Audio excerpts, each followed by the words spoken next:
Chapter 53 An Enigma Arrives. Ashlock ignored the sound of Diana working in the background to clean up the mess after the portal explosion and focused wholeheartedly on Stella's reading as the title of Chapter 2 made his demonic eye, sealed within his trunk, flash with interest at the mention of telekinesis. Portals were neat and would give him more range, such as casting Devour through a portal to bring a corpse back for him to eat. But telekinesis fixed another issue.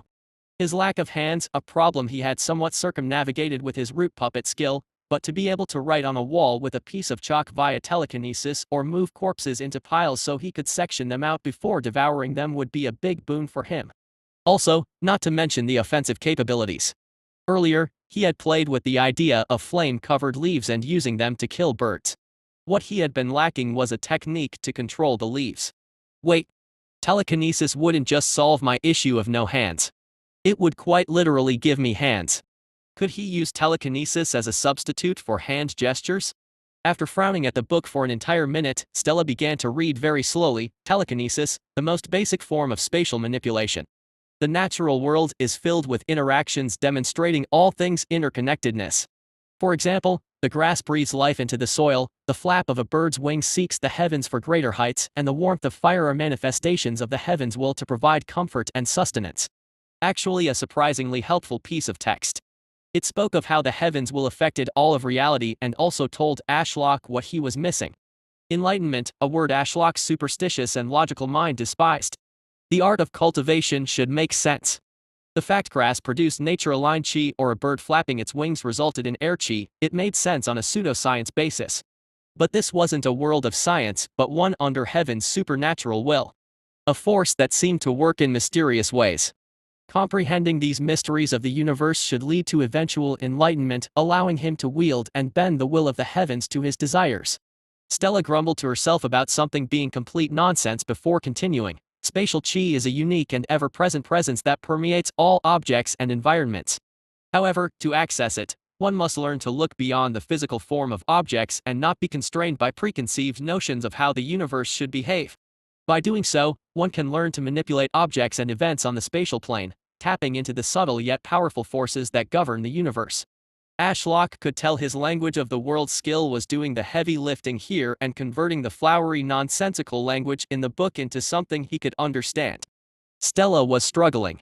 It may have felt like reading a scientific paper mixed with ancient poetry to her. However, for him, the book talked about gravity in a roundabout way. Wait. Stop thinking like that. Ashlock mentally smacked himself. He had to change his way of thinking.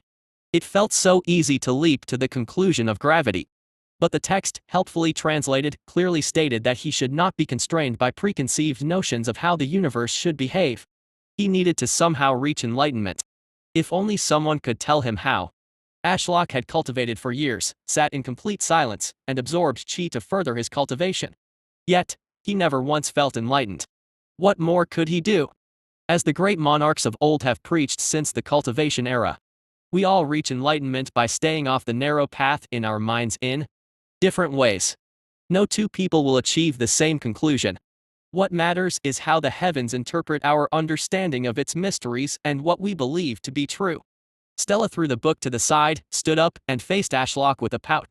Did you understand any of that? Because I sure as hell didn't. Diana chuckled to the side while collecting the rubble into her spatial ring, which Ashlock thought was rather neat. If only people back on Earth had spatial rings, they would have many uses.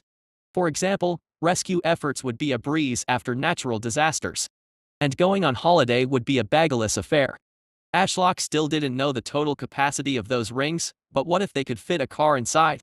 Wouldn't it be neat to summon a car out of thin air at any moment? You could even take it on holiday with you. What's so funny? Stella frowned over her shoulder at Diana. Nothing.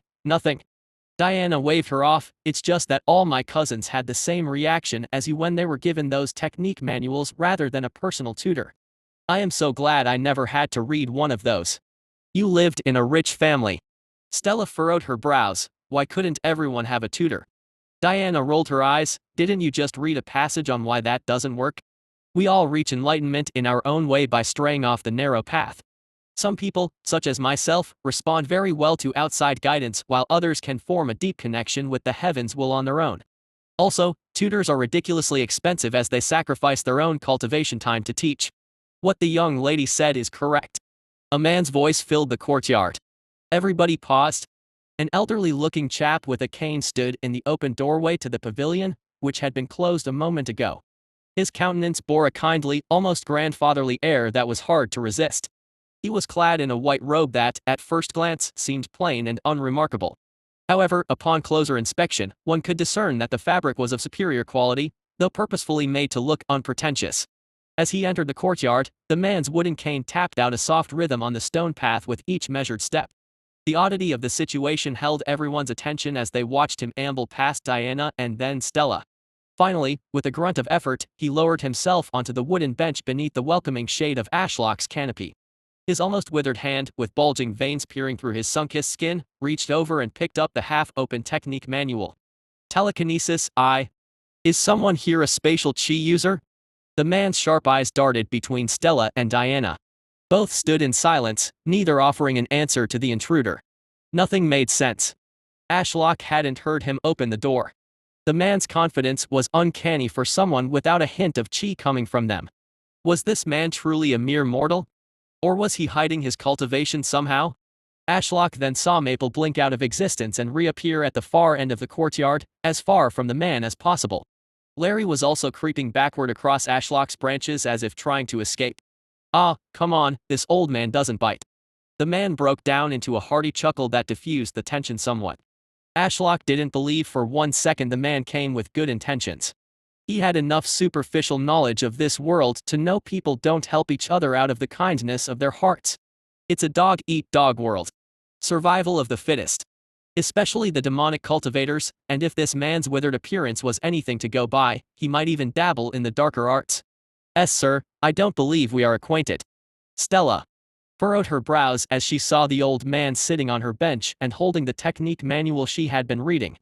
From Stella's respectful attitude, Ashlock deduced she was also suspicious of the man's true cultivation realm. Old monsters were eccentric fellows and easy to anger, the true enemy of any protagonist due to their unpredictability. Oh, silly me.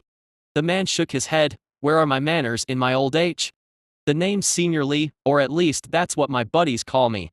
Lee then waved the book in front of Stella's face. I have met quite a few spatial chi cultivators in my travels.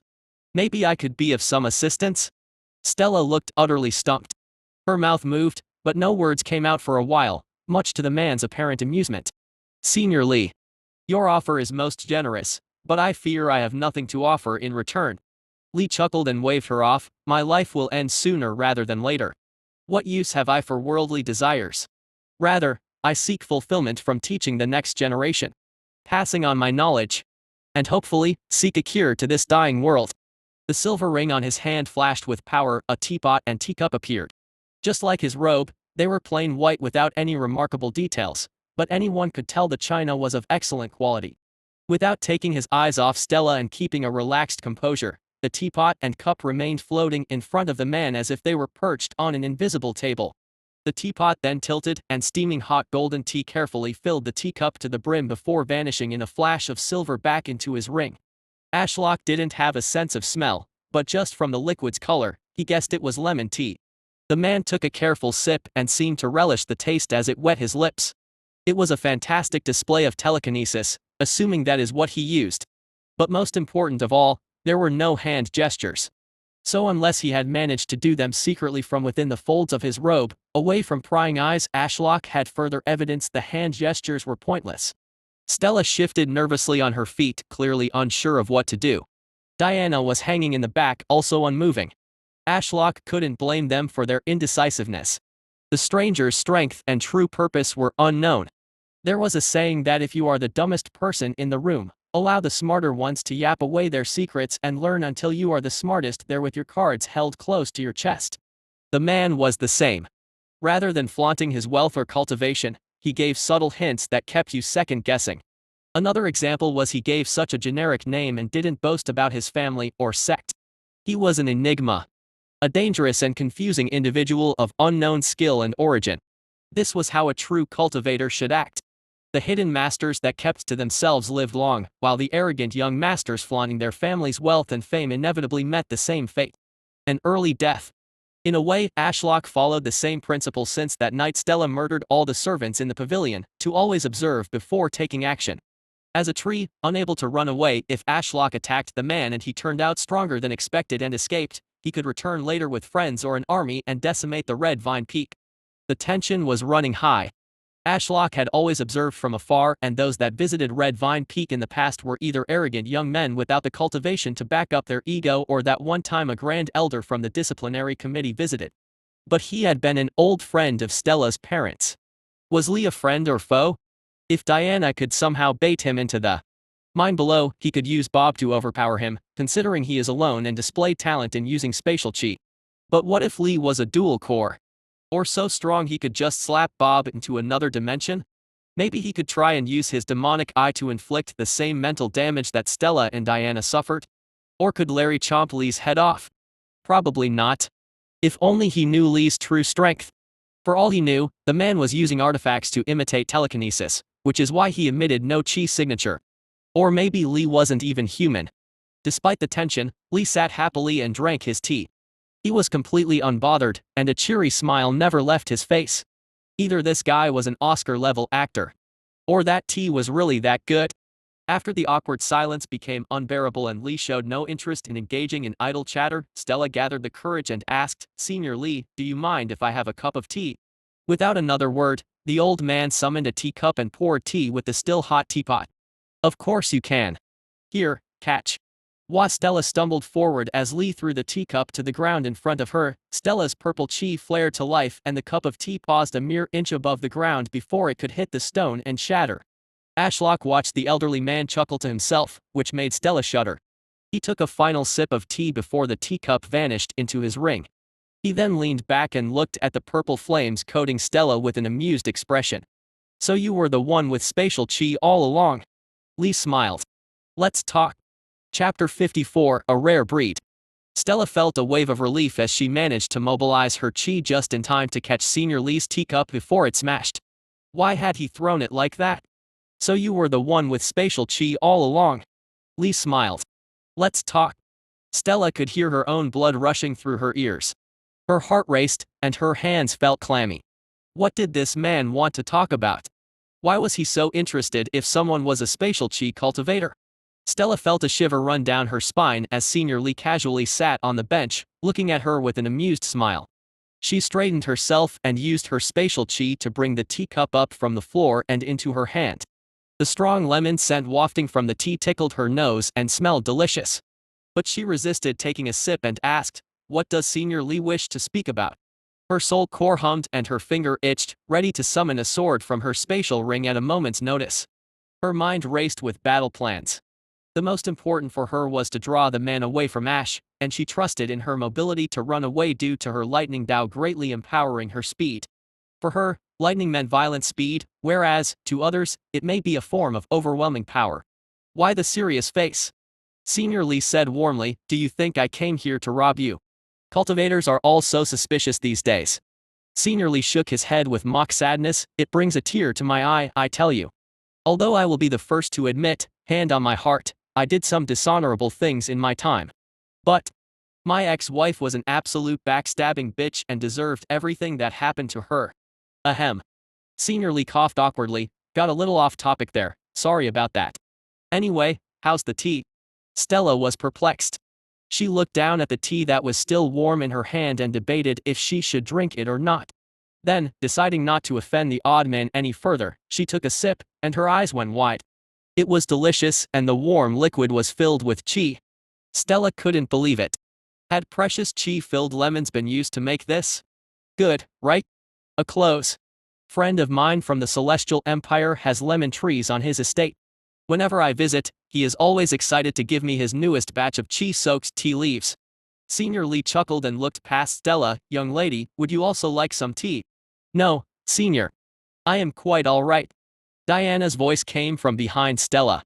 It was a good move. If the tea was poisoned and they both drank it, then they would both be compromised. Senior Lee seemed nice enough, but so were most cultivators until they stabbed you through the heart with a rusted blade and stole everything you possessed. Also, the offhanded mention of the Celestial Empire threw Stella off. Only merchants were known to travel the wilderness between the Empire and the demonic sects. Is Senior Lee a merchant from the Celestial Empire? Stella studied Senior Lee's reaction, but he just shrugged. Merchant would be the wrong term, as I have no interest in buying or selling anything. But I often travel searching for something interesting during my free time.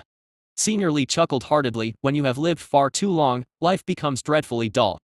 The same mundane routine over and over and over again. It's why, much to my family's annoyance, I randomly disappear and go on adventures searching for things to stimulate my mind. Stella took another sip of tea and thought over Senior Lee's words. In summary, he was old, traveled the wilderness for fun, and knew a friend in the Celestial Empire. However, he also seemed to have a relatively carefree attitude. What is the Celestial Empire like? Diana walked on over and stood beside Stella. I heard some rumors but have never gone there myself. Senior Lee's mood immediately soured. Far too much politics and backstabbing. He sighed and leaned back on the bench, enjoying the clear blue sky. I prefer it out here in the demonic sects. At least you know the blade is coming. His light smile returned as he lightly shook his head. Enough about that annoying place and my blabbering. What chi do you practice, young lady? Me. Diana pointed to herself. My cultivation path lies with water. She summoned a swirling ball of dark blue flames. Although I have inferior spirit roots. Senior Lee nodded sagely. I see. Your control and cultivation stage are still impressive for your age. I always find demonic cultivators' growth interesting in that regard. Compared to celestial cultivators that have far less explosive growth. He then turned to look at Stella. You also seem to have inferior roots, but was that always the case? Stella blinked. The question completely caught her off guard. What do you mean, Senior? Senior Lee kept one hand on his walking stick and held out his other hand as if waiting for hers. I can check for you, but I believe you used to have normal or maybe even superior spirit roots. Stella felt apprehensive about giving her hand to the old man, but it felt awkward making him hold his arm out, so she obliged. To her surprise, Senior Lee didn't reach for her hand. Instead, he gripped her wrist with 2 fingers and a thumb and closed his eyes. She felt nothing, and a second later, Senior Lee opened his eyes and removed his hand. Not a hint of tainted chi in your growth. His eyes flickered to Diana. Is even higher than a demonic cultivator a few years your senior. Before Stella could enjoy the compliments, Senior Lee shook his head. What a silly girl. Why did you force your cultivation so quickly without establishing a strong foundation? Stella couldn't believe it. She didn't even know her spiritual roots had degraded so far. However, she did remember that cultivation had been far easier in the past and that her bottlenecks were getting harder to overcome. But with nobody guiding her and no cultivation techniques other than the one taught by her father when she was so young, she found the only way to progress was to just push her body harder to get stronger. I had no choice. Stella's eyes drifted to the floor as shame plagued her mind. I had to get strong as quickly as possible. Unfortunately, my environment here was less than ideal. Senior Lee looked around the wrecked courtyard and seemed to come to a conclusion. Are you a social outcast? His eyes softened a little. Don't worry. As wrathful as the heavens are to the wicked, it smiles kindly upon the faithful. Your tribulation will be a breeze, but your future potential will be forever stunted as you are now. Stella's eyes widened, and a feeling of undescribable doom overcame her. Being told your cultivation was stunted was like being sentenced to death. In a world where near immortality for those in the nascent soul realm and above was possible, knowing you could never reach that level and would die of old age in just a few hundred years was devastating. Senior Lee's silver ring flashed, and a bottle of pills appeared. These are golden stream pills. Quite rare, especially out here. The pill bottle floated up, likely from telekinesis, and dropped into Stella's awaiting hand. You can take them. I have no need for such things. Stella felt the smooth porcelain pill bottle in her hand. It was cold to the touch, and she could feel the weight of some pills inside. They shifted around as she rotated the pill bottle to take off the cork stopper. There was an audible pop and a wave of cool air that smelled of damp grass. Her nose twitched involuntarily, and Senior Lee seemed to find her reaction amusing. Pretty nasty stuff that tastes almost as bad as it smells. Senior Lee said, although their effects are worth it. I can't guarantee they will fix you, considering the extensiveness of the damage, but they should help slow the degradation at least. Stella's ring flashed, and the pill bottle disappeared inside. I am deeply grateful to Senior Lee for his infinite kindness, she expressed as she bowed deeply, her gaze fixed on the ground before her. Blah. Senior Lee waved her off. I hate all this formality crap. To me, those pills are worthless. But Senior, it still feels wrong to accept such a gift. Then give me something in return. That way, it's a trade rather than a gift. Stella wondered if she had anything of value to give. From the top of her head, she owned a pair of black wooden daggers, red maple leaf earrings, her artifact clothes, and that portal technique scroll. When she thought about it like this, she didn't own much. Even the red vine peak could be taken away at any moment from her by a stronger cultivator. It was only due to the patriarch's twisted kindness that she hadn't been kicked out by another family. Senior. Stella bowed again. I am a few worldly possessions and have nothing to offer. Ow. Ashlock dropped a large fruit on Stella's head. It was one of his non-poisonous ones and was a beautiful red color, like a warm sunset. He had poured a lot of chi into it, and it was only due to its size and a hard outer casing that no bird came to take it yet. Also, flaring his chi to keep them off had helped. Ashlock found it hard to believe, but Senior Lee might be one of the first generous people he had met in this world, and just for that refreshing perspective, he was happy to give up a fruit. At first, he had been suspicious, and even now, he still harbored on the edge of caution. But Lee had demonstrated compassion and generosity. Two emotions he had rarely seen from cultivators other than Stella and maybe Diana. Stella rubbed her head and then noticed the fallen fruit. Oh. It must have been ripe already. Stella then used telekinesis, the most basic spatial cultivation spells, and passed it to Senior Lee's hand. Ashlock appreciated her attempts at covering up his stunt. Although he wished to award a fruit, he still wanted to keep his identity hidden away from Senior Lee if possible. Oh. What a magnificent fruit. Senior Lee seemed genuinely happy with his gift. I'm sure my friend will be able to make some fantastic fruit tea with this when I return home. I'll come by again and let you taste it. The fruit, larger than Senior Lee's torso, vanished in a flash of silver. He then leaned against Ashlock's trunk and closed his eyes for a second. A floating ethereal wisp appeared in Ashlock's mind. Thank you, Spirit Tree, for the gift. I will make sure to use it well. His voice sounded weird. Everyone else's voice was distant, as if they were talking through a wall. So why could Ashlock hear Senior Lee's voice inside his mind? Was this telepathy? Or was that wisp thing speaking? You're welcome. Ashlock replied. He didn't know what else to say or if Senior Lee could even hear him. Senior Lee's jolly laughter echoed throughout his mind. Now, this is interesting. I have never encountered a talking tree before. Chapter 55, Starboy. Ashlock hadn't been the most social man back on Earth, but he'd never had issues striking up a casual conversation. But there were limits and boundaries, likely for any person. Having an old dude, likely an immortal grandpa, laughing inside his head and floating around as a wisp made it impossible for Ashlock to think straight. How fascinating. Senior Lee noted as he flew around. The wisp then looked down the trunk and saw the demonic eye looking curiously back at him. Perhaps unsurprisingly, the man seemed unbothered by the eye. Ashlock switched his view to the eye and looked up at the wisp. He could see a colorless tendril of chi that linked to a spot in his trunk, likely connecting the wisp and the elderly man outside, which he couldn't see through his bark. Despite the temptation to open his trunk and use his demonic eye to stare Senior Lee right in the face, Ashlock hesitated. He didn't sense any hostility from the man. While Senior Lee's wispy body seemed impervious to the eye's effects, Ashlock couldn't be certain that his actual physical body would be as resilient. Therefore, Ashlock decided against using his demonic eye for the time being, choosing instead to observe Senior Lee more closely before deciding how to proceed, as he didn't wish to anger the man. Especially considering he was inside his head. Through his eye, Ashlock watched Senior Lee tilt his head upwards and stare at Ashlock's soul core, which hummed as chi funneled in from above and then poured down the side of the tree trunk like lilac waterfalls into the roots below. Not only a talking tree but one with spatial chi. Senior Lee said as he frantically looked around, but why am I inside your body rather than your mind? What do you mean? Ashlock asked, and the wisp whirled around and stared wide-eyed at Ashlock. Not his body but his floating consciousness, a hazy cloud of blue nodes that interconnected everything. Two souls in one body? No, that doesn't seem right. Senior Lee tilted his head and looked around. Your consciousness, it seems incompatible with your body. Is that why you can talk? That seemed very worrying but also made sense.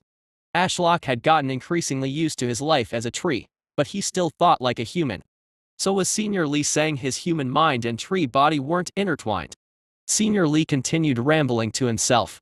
Were you once human and then stuck inside a tree? That would explain why you can talk like one. Have you really never met a talking tree before?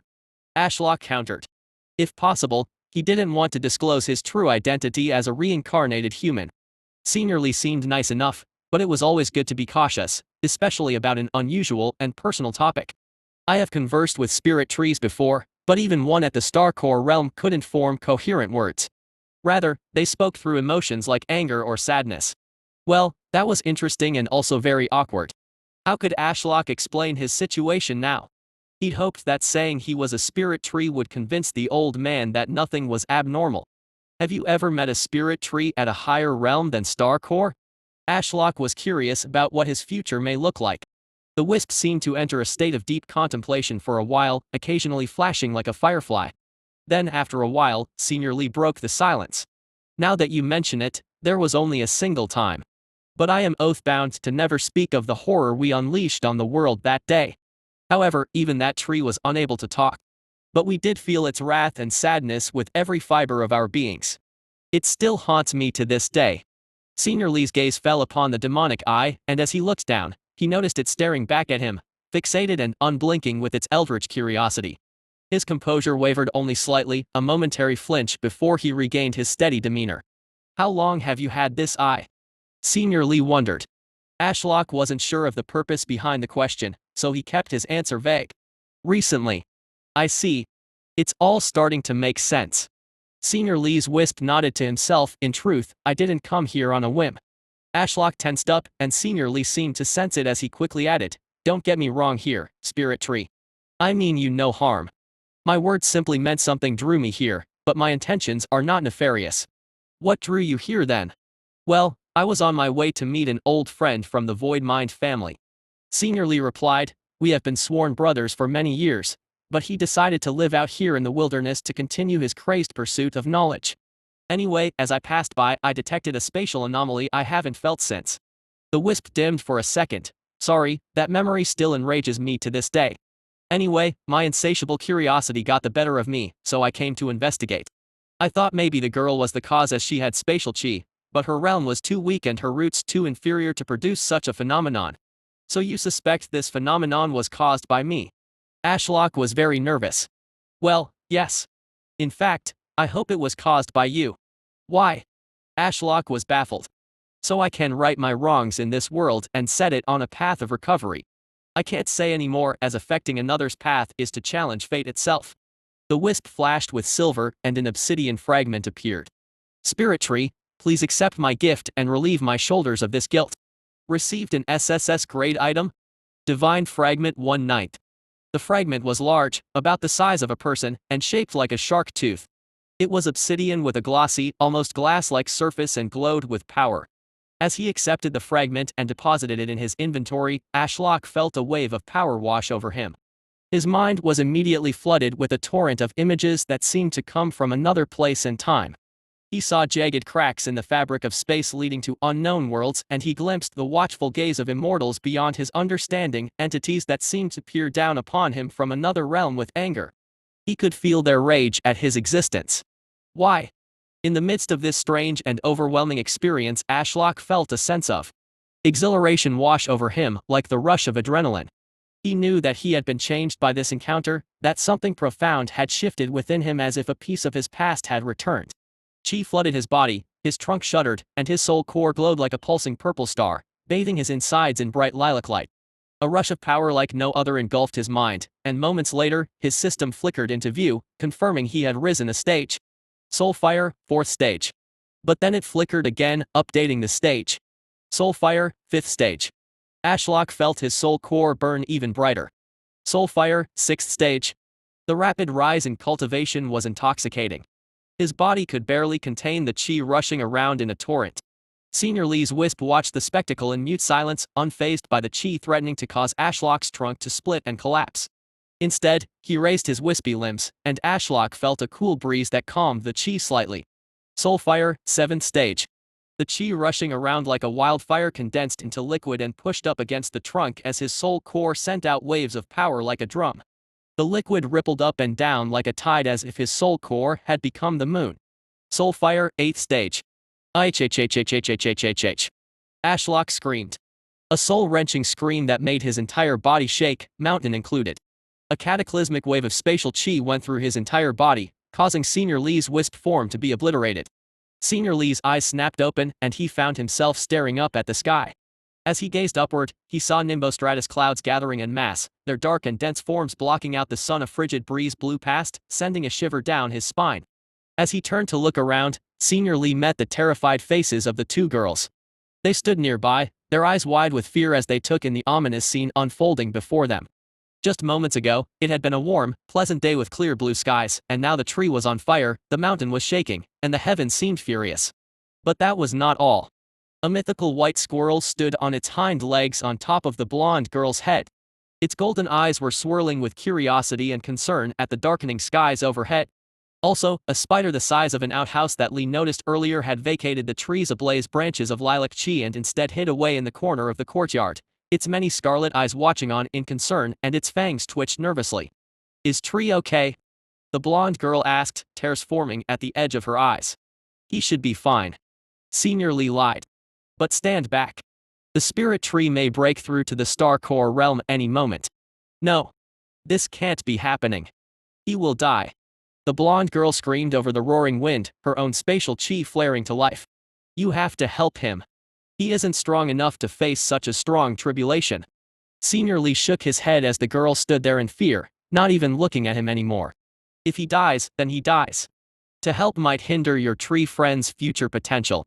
Tribulations from the heavens are not something to be avoided or protected from but rather something to face head-on with one's own strength. It is a test, and to cheat a test will only lead to incompetence down the line." Senior Lee moved to stand before the spirit tree. His white robe rustled in the violent winds, and his wooden cane felt heavy in his hand. Nevertheless, it appeared his assumptions were correct. To inherit a fragment of that divine being is to insult the heavens and to entice their wrath. But this was his heaven-chosen path. He'd held onto that fragment his entire life, never finding a worthy inheritor until today. Either the tree prevailed and became what it was destined to be, or it never had the potential in the first place. Senior Lee's eyes flashed with power as he watched the chi build up. "Everything is going to plan so far," he whispered as his ring flashed with silver, and a gold paper talisman appeared in his hand. Raising the talisman above his head, he roared, "Emperor Land Sealing Talisman." It exploded in a shower of golden characters that shot up into the sky before falling back down like snowflakes and blanketing everything in a few-mile radius. That should keep the land safe from heaven's wrath. His wrinkled hands rested on the handle of his wooden staff as he saw a flash of lightning illuminate the dark clouds overhead, and a roar of thunder rung in his ears. The spirit tree was utterly engulfed in lilac flames and illuminated the darkened courtyard.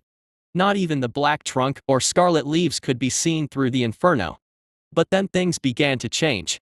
The flames began to condense and climb up the tree's trunk, gathering in a swirling mass above the tree. At first, it was unnoticeable, but as the wind picked up and Senior Lee had to use his cultivation to not be swept away, the lilac flames condensed into a molten ball. Senior Lee was witnessing the birth of a star core. An event he had observed many times, but this one felt special, like the closing to a long dark part of his history and the beginning of a new era. The heavens made their opinion on the matter known. The sky shifted from black to brilliant gold as lightning filled the sky. Over 10 bolts arced toward the baby star core that was hardly formed. Senior Lee closed his eyes. He wanted to help, but he knew from experience that helping only affected a cultivator's foundation. The heavens test for a reason. They only let the worthy ascend. No. Tree. Senior Lee's eyes snapped open from the cry, and he saw the blonde-haired girl race up the tree's trunk in a ball of purple flame and appear in the air above it. Her fist was coated in lightning and purple flames, and she looked up at the sky with a grim determination that Senior Lee had only seen on the face of cultivators prepared to die. "Leave Tree alone, you bastards!" she screamed as her fist punched the incoming lightning bolts. Senior Lee blinked. What just happened? Chapter 56, Divinity Reborn. Stella could feel Senior Lee and Diana's eyes bore into her back as she charged toward the burning tree. Of course, they would call her insane, ignorant, or downright stupid. But Stella didn't care about any of that, shaking her head. She felt the wind howl and the thunder roar in her ears as she dashed up Ash's trunk. She had heard Senior Lee's speech, but she disagreed. Why face the wrath of heaven alone when people are willing to die and grow alongside you? To live as a cultivator is to listen to your heart.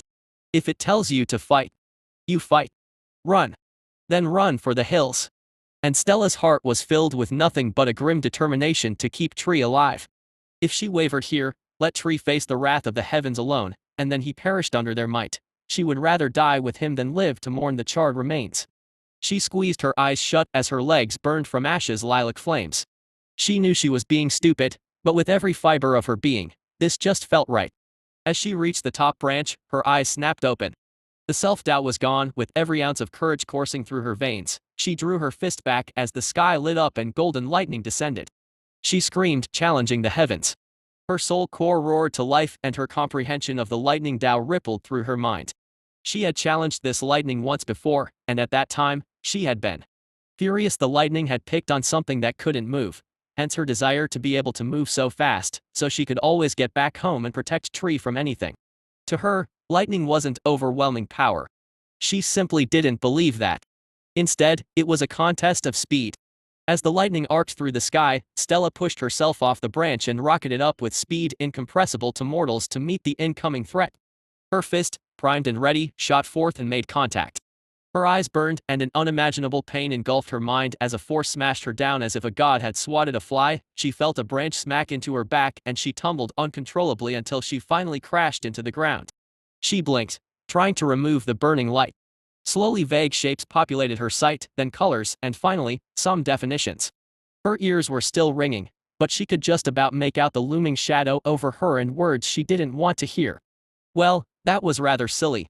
Senior Lee's gentle voice caressed her ears, and then she felt something pushed into her half-ajar lips. It had a revolting medicinal taste, making her instantly sit up and cough violently. Someone had clearly fed her a healing pill. The pain faded, her sight returned as her eyes' pupils regrew, and her ears stopped ringing. She flexed her hand blown off by the lightning and saw the freshly rapidly knitting itself together in a mesh of flesh and blood. Unfortunately, it was not a painless process, but she refused to cry, so she gritted her teeth. The howling wind whipped her hair around, but she saw Senior Lee flanked by Diana through the obstruction, looking at her with concern. The lilac flames of Tree illuminated their faces, and they were also feeling the high winds as Senior Lee's plain white robe fluttered, and Diana was also struggling to control her hair, but it was far shorter than hers. Bleh. Stella spat the side in a vain attempt to remove the awful aftertaste. Senior Lee chuckled, "Don't worry about your tree friend so much." His gaze wandered to the skies above that were getting more agitated. Although I have to admit this tribulation is looking more extreme than any Starcore one I have seen before. Stella almost struggled to hear Senior Lee over the violent wind, but his words filled her with concern. She stagged over to his side and looked up, and although she had never seen a Starcore tribulation, she also had to admit it wasn't looking good. The clouds blanketed the entire sky, not just Red Vine Peak, but she couldn't even see blue sky over Darklight City. This was a big event. If the cultivators around them hadn't been suspicious before, they would be now. Senior Lee stroked his chin while resting one hand on his wooden cane. His eyes flickered, and a low hum of concern escaped his lips. I have seen many tribulations before, and this one looks closer to one for a nascent soul cultivator. I wonder why. His words were washed out over the roar of thunder and flash of light as more golden lightning bolts descended. Stella could only catch a glimpse of its might through the branches and dense canopy. They all struck the swirling mass of purple that gathered above Ashlock, which looked like a small star. It pulsed like a beating heart as if alive. Before the lighting made contact, a solar flare struck out, meeting the lightning and slapping it away. Stella wanted to rush in and help, but she felt a hand firmly on her shoulder. "Do whatever you wish. I won't stop you." Senior Lee's stern voice carried over the howling wind, "But do not misunderstand your Tao heart's intentions. The best way to help the spirit tree in this scenario is to step back and protect it from other cultivators if they come. Depriving it of heavenly lightning will only hurt it in the long run." His wrinkly hand then let go and pointed over her shoulder at the forming star core. "Look, with every strike of lightning, the soul core only grows larger. So the lightning is both a test and the fuel source to jumpstart forming a soul core." Stella could see the logic in Senior Lee's words, but it still felt wrong. The memory of spending many months checking on Tree, and finding it unresponsive to her presence every time after it had faced the heavenly lightning was one of her childhood's most traumatic memories. The smell of scorched wood and burned leaves had ticked her nose, and she remembered never knowing if Tree would wake up again. She didn't want to hinder Tree's growth, nor did she want to hurt herself doing so. She wasn't crazy or stupid. She just wanted to protect. Clenching her fists, she stayed rooted in place, watching the lightning lash out at the forming star core in groups, and with every passing barrage, the star core grew in size and glowed brighter. Everything seemed to be under control, but Senior Lee's murmuring made Stella follow his line of sight and catch a glimpse of another cluster of lightning, but this group of strikes wasn't aimed at the soul core but at Ash's branches. The attack struck at Ashlock's branch like a coiling viper, and there was a loud explosion followed by splinters of wood raining down on them, and a loud thump as a branch many meters long slammed into the stone below. For a moment, the stump of the cut caught fire and Stella's eyes went wide. She then felt something being pushed into her hand. Looking down, she saw Senior Lee's wrinkly hand depositing some pale blue pills in her hand. Those are heavenly chi resistance pills, and these his silver ring flashed, and a few herby scented dark green pills appeared, are healing pills. His smile was warm. Go protect your tree but leave the lightning strikes aimed at the star core alone. Those are beneficial. Stella hesitated slightly. The pain she had just experienced from trying to punch heavenly lightning had not been minor. Rather, it was one of the most painful single moments of her life. Her eyes darted to the branch lying on the ground, still clad in fruits of various colors. Ash is defenseless. He can't run and needs a guardian. Her eyes flashed with determination. Why should Tree have to suffer in silence? She had told Ash she was weak in the past, and that had inspired her to train heavily from dusk till dawn without a break in hopes of keeping up with him to stay useful. But now Tree was about to ascend to Starcore, a realm she might never reach with her inferior spirit roots. So now might be the last time she could provide meaningful help. If this is what his star core tribulation was like, what about his nascent soul or monarch realm? Would she just be a harmless annoying fly to Tree in the future? Seeing more clouds flashing with lightning off to the side aiming for Ash's branches, Stella gulped down all the pills in one go and charged. Requirements for the star core realm have been met. 9th stage soul fire, 100%. Commencing upgrade to star core realm, 0%. Ashlock was barely conscious to acknowledge the system messages flashing in his mind. He felt like his body was being stretched toward the sky. His bark creaked as chi bubbled up to the surface, moving through his branches and then collecting overhead.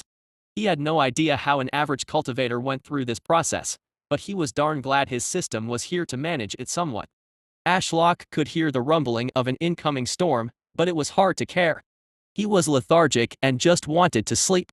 Warning, Wrath of the Heavens invoked. Huh. Ashlock snapped awake as heavenly lightning struck toward the forming star core. Leave Tree alone, you bastards.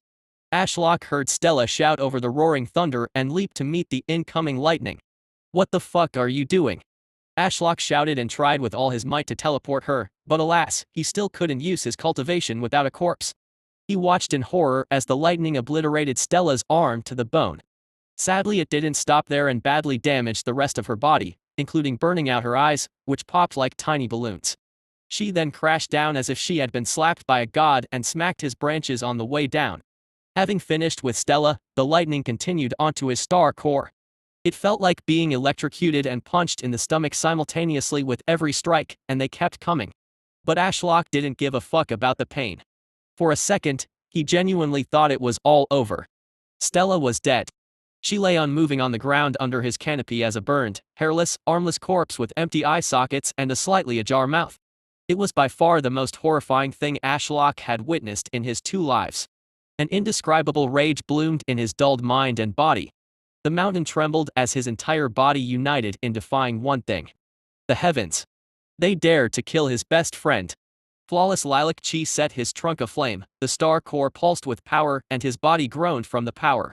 Despite his best efforts, the lightning strikes kept coming, and his star core furiously fought the assault off, growing strong and stronger with each strike. He knew he should have distanced himself from Stella, told her to go out into the big wide world and grow without him. None of this would have happened if he hadn't been selfish and wanted her to stay by his side forever. Why did Senior Lee appear? What use is a gift or higher cultivation if the people you hoped to spend the rest of eternity hanging out with were dead? That bastard had ruined Ashlock's future. Ashlock hated everything. Everyone. Especially heaven. Why had he been put into the body of a fucking tree? Did someone up there enjoy his pain and suffering? Taking away one of the few things he cared about. Well, that was rather silly. Senior Lee's voice was like a cool breeze for his raging soul. Ashlock seethed as Senior Lee walked over and shoved something in Stella's mouth. Just for a brief moment before the pill dissolved in Stella's mouth, Ashlock could tell that it was no normal pill. In fact, it carried a whiff of the divine. The same feeling he got from the divine fragment SSS. Had Senior Lee just given a divine pill to Stella's corpse? Then in real time, Ashlock watched Stella's body regenerate in a golden glow. Blonde hair sprouted from her bald head, and her flesh wiggled and knitted itself together around a reforming bone. It was horrendous to watch, but anticipation kept Ashlock observing. The heavens kept smiting him, but he didn't give a shit. Those cosmic bastards could wait their turn. Seconds later, Stella sat up and spat to the side. Bleh. She was alive. Ashlock had never felt the phrase "you don't know what you have until it's gone" more in his 2 lives until this moment. The last time he had felt this much despair was when he woke up in this world as nothing but a small sapling, poking out the purple grass and unable to move, see or talk. Confused and alone. While distracted, Ashlock felt a sudden shock of pain followed by a thump. Ow, what the hell? He glared at the fallen branch. His lightning chi protection and fire chi resistance worked overtime but to little effect. The heavenly lightning seemed to just rip straight through. Worried about how he could survive hundreds of lightning bolts aiming for his branches rather than the star core, Ashlock could see the heavens preparing for another strike. He could also see a freshly healed Stella charging up his trunk again with renewed vigor. Why did she have to play with his non-existent heart like this? She will kill him from stress before the heavens can. What the fuck was she doing? Does she want to die? The distant cloud flashed, lightning as golden as Stella's hair went to meet her midair. Once again, her fist was drawn back coated in purple flames and lightning, but this time, rather than a grim determination on her face, there was nothing but a beaming smile. Her fist struck the lightning, and the lightning yielded. It was diverted and hit the mountain instead, but golden characters flashed and a barrier protected the ground. Ashlock was speechless. What the hell had been in that pill Senior Lee had given Stella? Spirit tree, I will return with that new fruit tea sometime soon. Senior Lee said while patting his trunk. I have gifted 2 divine items today and fear I cannot stay on this realm for much longer before the heavens turn on me. Wait! Ashlock shouted. But Senior Lee was already gone. Chapter 57 Eyes in the Sky. Senior Lee smiled as he watched the blonde girl strike down the heavens lightning. He always enjoyed seeing the heavens being defied by mere mortals. However, that smile soon turned into a frown as he felt a looming presence bearing down on him. He had angered the heavens far too many times over the years and knew sticking around for a second longer would be a terrible idea. So, walking briskly over to the spirit tree, he touched its trunk and mentally spoke. Spirit tree, I will return with that new fruit tea sometime soon. He said while patting the spirit tree's trunk. I have gifted 2 divine items today and fear I cannot stay on this realm for much longer before the heavens turn on me. Wait! The tree's weird distorted voice shouted, but Senior Lee had no plans to stick around for even a second longer. So, with a simple thought, he vanished from the lower realm and reappeared in his inner world, floating above a flat meadow that spread out in all directions until the horizon. Picking a direction, Senior Lee began to fly over the meadow at high speeds. The lush grass blurred beneath his floating feet.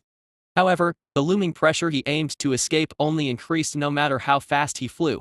Senior Lee's eyes widened as he looked over his shoulder and saw the clear blue sky of his inner world transform before his very eyes.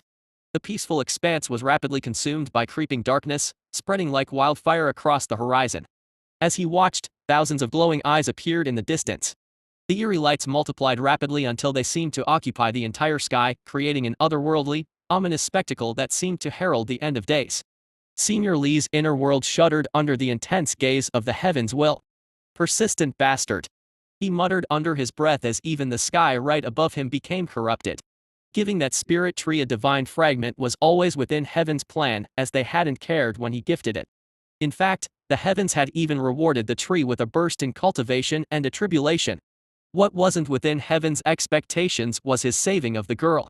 The pill he had given her was nothing too special in the upper realms, but it would make her a future powerhouse down here. But having one more powerhouse in a lower realm shouldn't warrant this reaction from the heavens. Senior Lee had given the pill for one simple reason. He had felt a sudden surge of demonic chi corrupting the spirit tree when lightning struck her. Clearly, the girl meant something to the tree, and having her nearly dead caused the tree to show signs of the demonic path. Unless that had been heaven's plan all along. Did you want the tree to form heart demons and resent the world? He shouted at the thousands of eyes, which seemed to anger them even more. They glowed with furious light, and the entire small world orbiting his soul shook. Reality cracked like stained glass, and tendrils of pure chi snuck through the gaps in the shattered sky.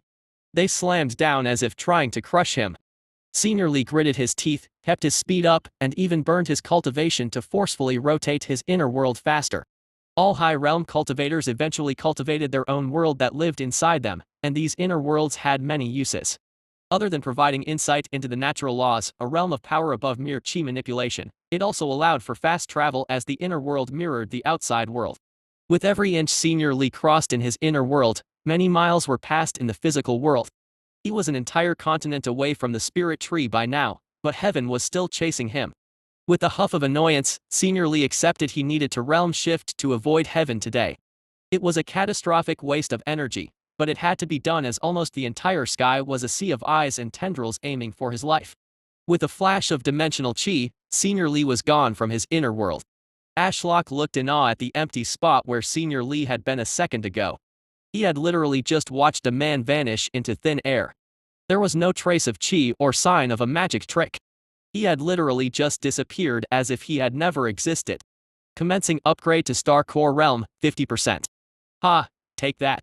Stella shouted as she punched another cluster of lightning, causing it to arc and strike the mountain, and once again, mysterious golden letters flashed and blocked the strike. Ashlock had no idea what was in any of those pills Stella had taken from Senior Lee, but he hoped they didn't come with side effects befitting their miraculous effects. She had literally gone from near death to a lightning-punching demigod. Ever since Senior Lee appeared, fewer things made sense. His worldview had been shaken once again, which he thought wasn't possible after witnessing the fight between the Grand Elders of House Ravenborn and Winterwrath. This time, the only difference was that Ashlock got to speak with this guy rather than watch from afar as a spectator to a conflict. Wait. Speak. I spoke to someone.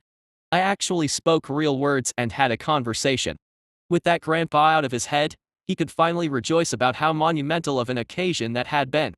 Now he just needed to figure out how Senior Lee did that and if Stella could replicate it. The storm overhead became even more fierce, and Ashlock braced as best he could as hundreds of lightning bolts descended on him.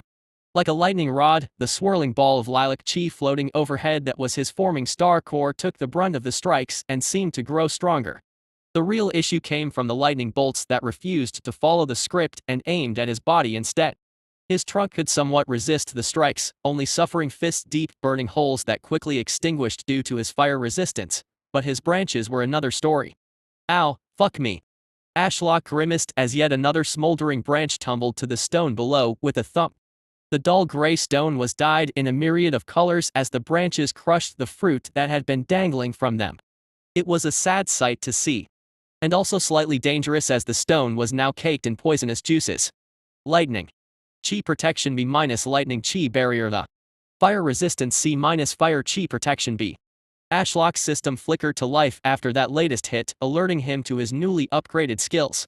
It had been a long time since he last saw any of his skills naturally upgrade without credits, so it was nice to see free upgrades, especially in a scenario like this.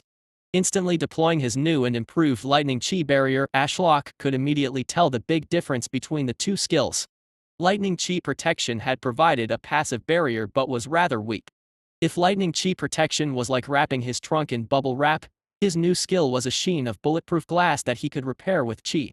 Unfortunately, most of his chi was taken up by the forming star core, but of the little he had left, he spent it all on deploying a barrier along his branches. Commencing upgrade to Star Core Realm, 70%. The system countdown continued in the corner of his mind. In a way, wasn't it weird that the system knew precisely when a tribulation would end? Senior Lee giving him a divine fragment from an unknown entity made Ashlock question things more. The guy had appeared so suddenly, dropped 2 divine items and then dipped without a proper goodbye. Ashlock watched as more lightning exploded out of the sky and struck one of his branches. A lilac shield rippled and then showed cracks before shattering. With just a bit of chi, Ashlock could redeploy the shield and prepare himself for the next strike. Everything was going smoothly, minus Stella almost dying in the storm's ferocity.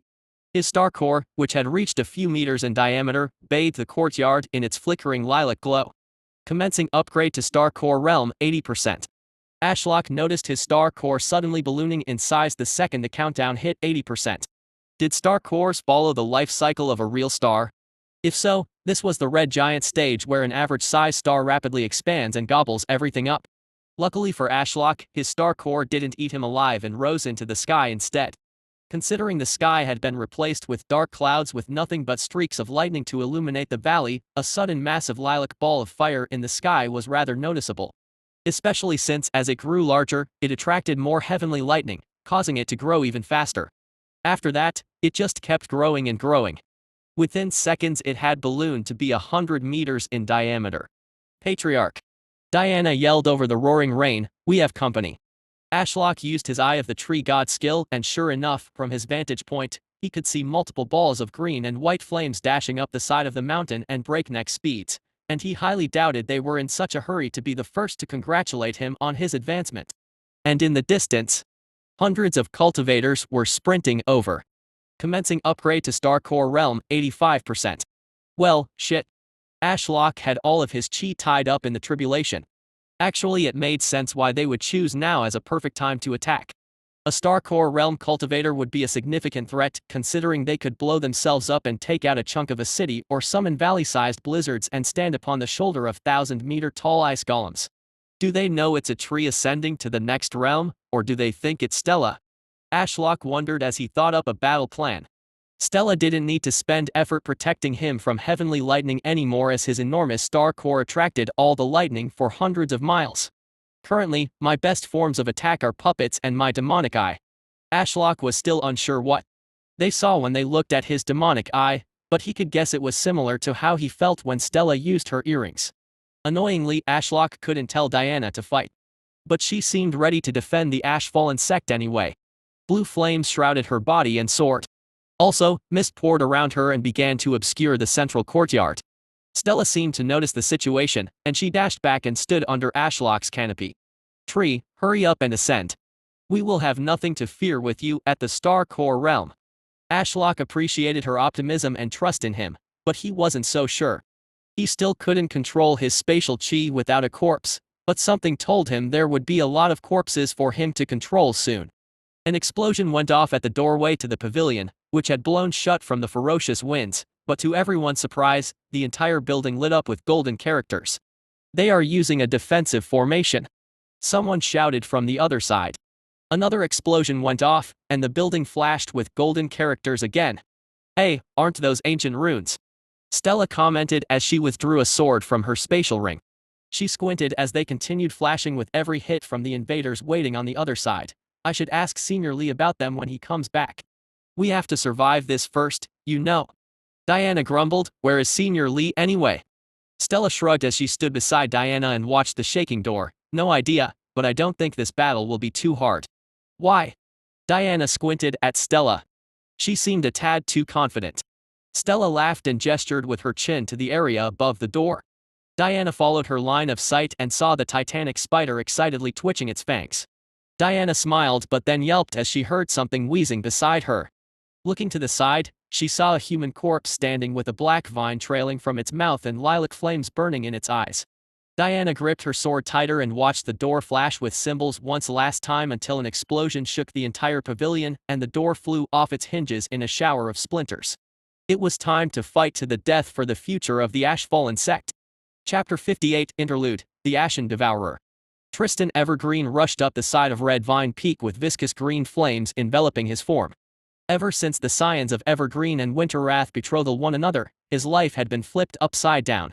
With their combined strength and a beast tide on the way, the grand elders of the two families mutually agreed to team up on the Ravenborn family, which had seen a sharp decline in recent years. They wanted to secure more spirit stones and advance their youth's cultivation in anticipation of the move. After what happened last time, the Evergreen and Winterwrath families refused to be reduced to second-rate families. So why not eliminate one of their competitors while also boosting their youth? It was a win-win scenario.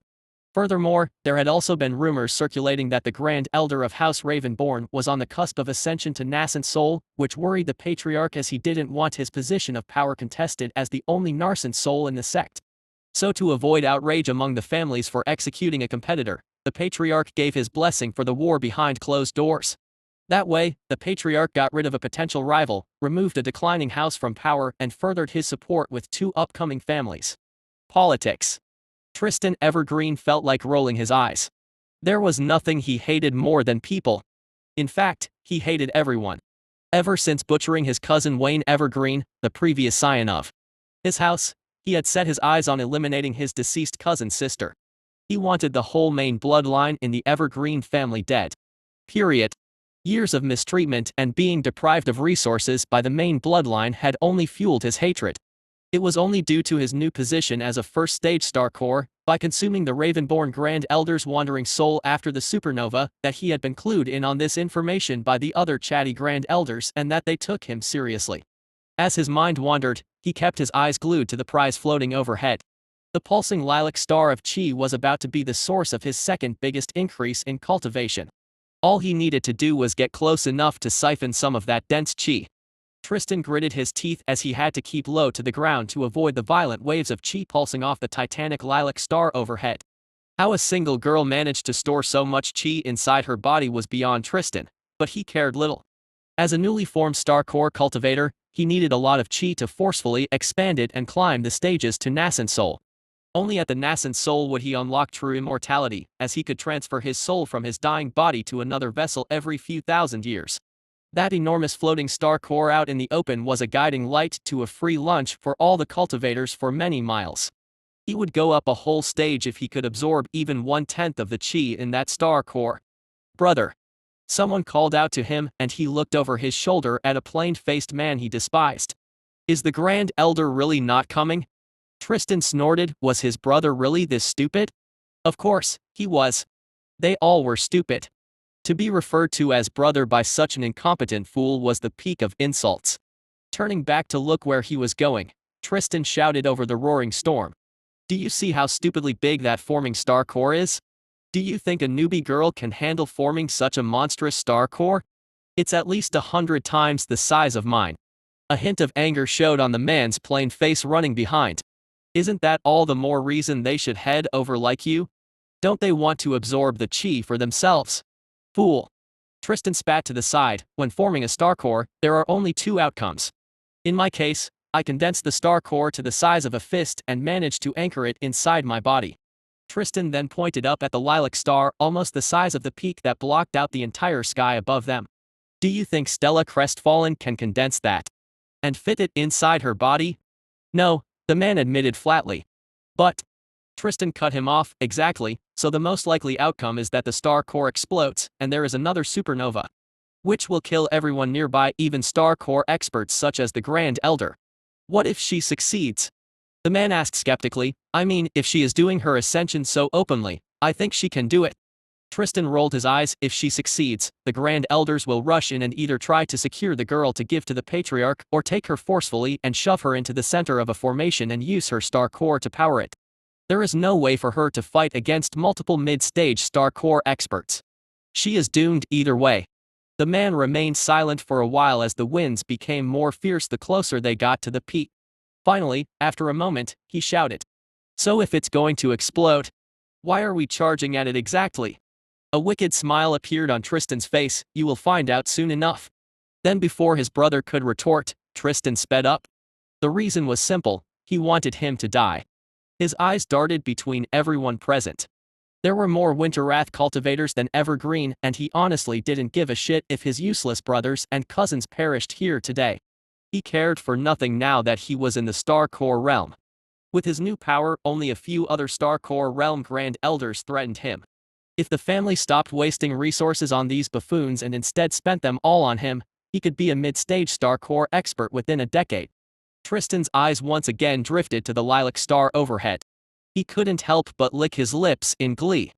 Once he absorbed some of that star core chi floating overhead, he would be on par with his father and be able to take over the family.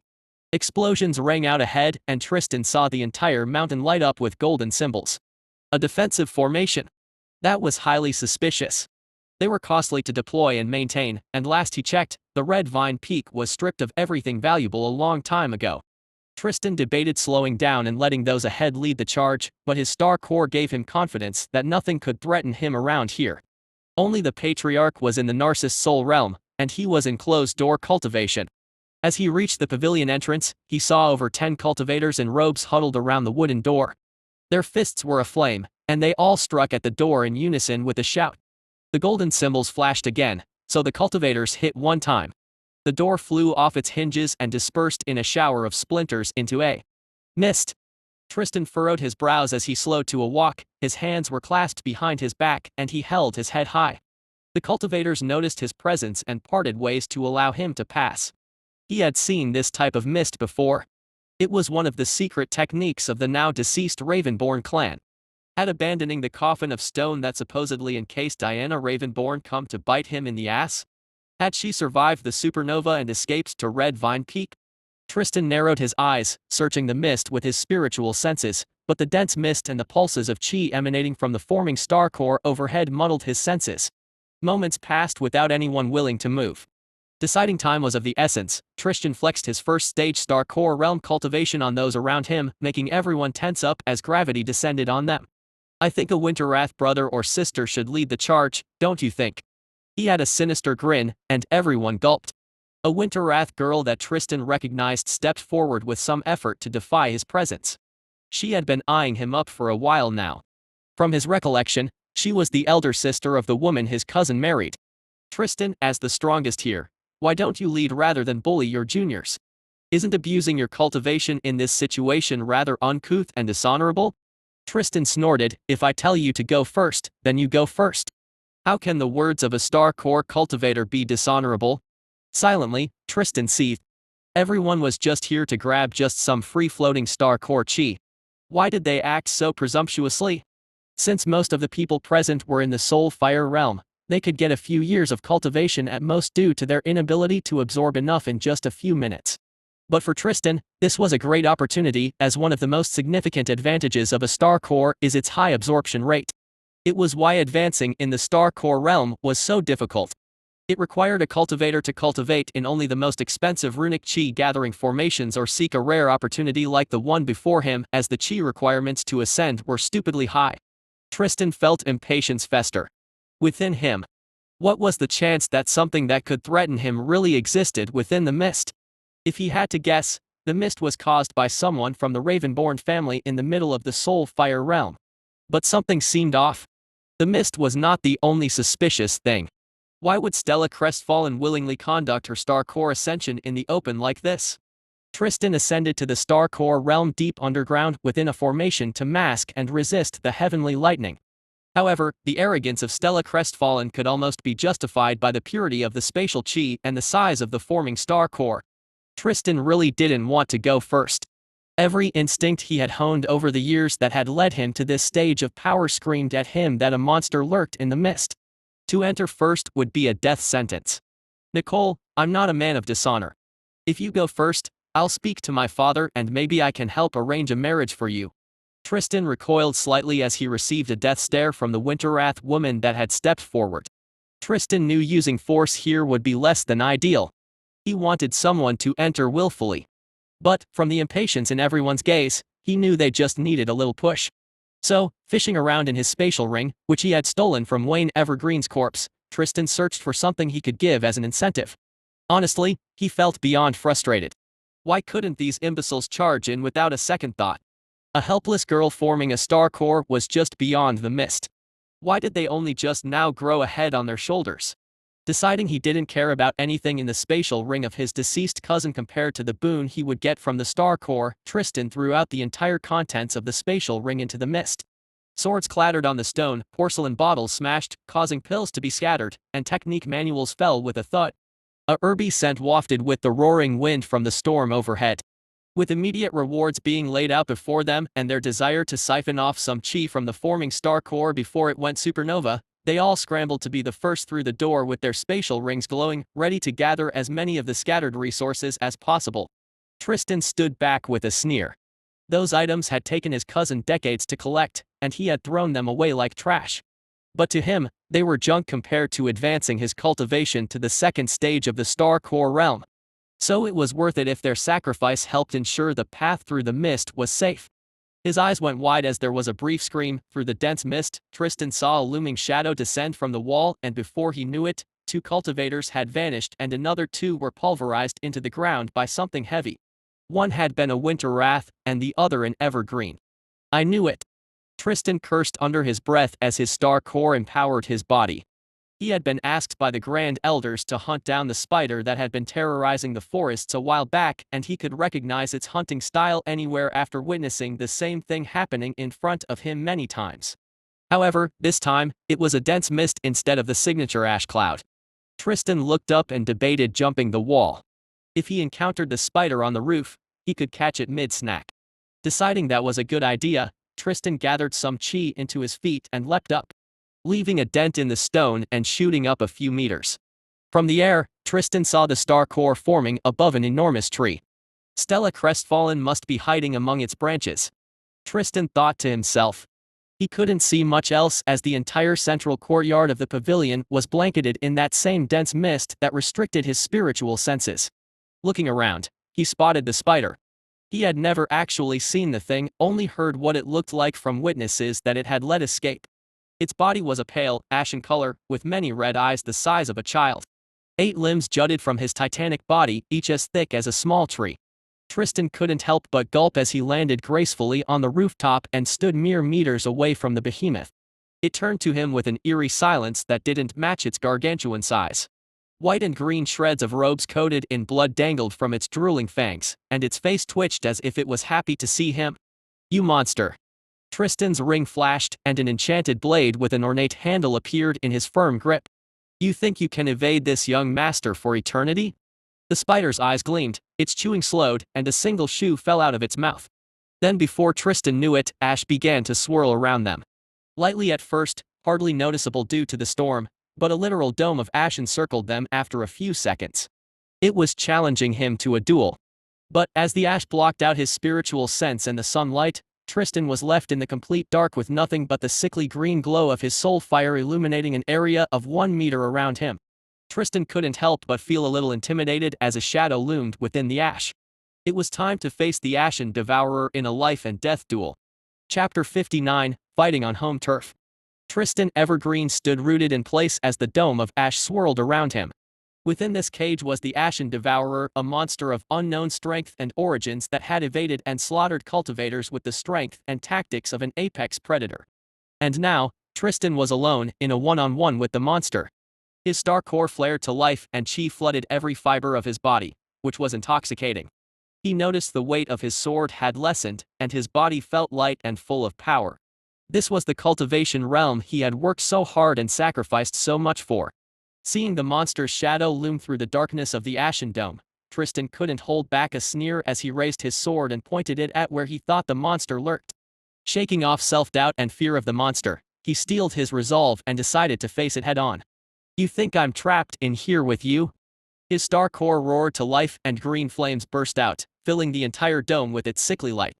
His sword turned into pure flames and he cut a slit in the dome with a horizontal slash. Faint sunlight poured in and Tristan could see the chaotic sky through the crack. The ash dome quickly repaired itself, but the spider should stay within the dome if I also stay inside. Tristan smiled. His greatest annoyance when hunting this monster in the forests had been its ability to run away. He refused to believe it would be as good at fighting in a duel compared to its hit-and-run tactics. So it was right where he wanted it, trapped in a cage of its own design. With his Star Core producing enough flames to illuminate the space a few meters around him, Tristan felt confident he could react in time to a sneak attack. He dodged to the left as a limb blurred past where his head had just been. He looked over his shoulder and met many curious red eyes. He was so close he could smell the scent of iron due to the blood dripping from the monster's fangs. "Vile beast!" Tristan yelled as he spun around and sliced at one of the spider's limbs. He had half been expecting the spider to dodge or have a defensive ability, but instead, he was sprayed with purple blood and a shrill scream from the spider. Tristan mobilized his chi to protect his ears and resisted covering them. Was this some kind of sound attack, or was it actually that injured? The spider stumbled back, clearly struggling to get used to missing a leg. Purple blood spewed from the severed limb like a punctured barrel. After a moment, it stopped screaming and glared at him with hatred. Gone was its curiosity. Only primal rage remained in those blood-red eyes. It bared its fangs with a hiss, and instead of fading back into the darkness, it charged at him like a raging bull. Tristan tried to slash back at it with his sword, but a surge of ash blasted him and took the brunt of his swing, meaning that as the sword hit the spider, much of its momentum was lost, and it only cut an inch deep into the spider's tough fur, which only seemed to anger it more. Digging his heels into the stone below, Tristan tried to push back the spider, but even with his sword half embedded into it, the ashen devourer refused to relent and continued barreling down on him, forcing his back into the dome of ash. Tristan furrowed his brows. Never had he expected the spider to be this ferocious and strong. It was hard to estimate its exact realm, as monsters worked on a slightly different system than humans, and the Tao of Ash was a rare one that was more support-based and lacked fighting power. But if Tristan had to guess, it was weaker than him. Peak Soul Fire Realm, perhaps? Tristan thought as he summoned a dagger to his free hand from his spatial ring, shrouded it in chi, and rammed it into the spider's face, causing it to reel back and scream again. Can't use your hunting tactics in here. Tristan sneered, now stay back. Tristan decided it was time to use a technique to keep the monster locked down. Connecting with the heaven's will, it acknowledged his deep comprehension of nature Tao and understood his intentions to entrap the monster. Before the spider even knew what was happening, as it was so focused on its pain, Tristan had mentally connected to the hundreds of red vines that grew along the pavilion's walls. Tristan raised his hand, and as if directing a musical performance, he directed hundreds of vines to shoot through the dome of ash and latch onto the spider's 7 remaining limbs, head, and abdomen. It unleashed another cry as its limbs were pulled to the side and fell to the ground. Tristan twirled the dagger as he approached the behemoth mummified in red vines. How does it feel to be the one caught in the trap for a change? He asked with a sly smile. Not so fun to be on the receiving end, is it? A pulse of green fire went through the vines and set the spider's fur ablaze. It shrieked, and the smell of burning flesh tickled Tristan's nose. It was glorious. The ashen devourer had made a fool out of his incompetent family for months. And sure enough, he was the only one capable of killing this foe.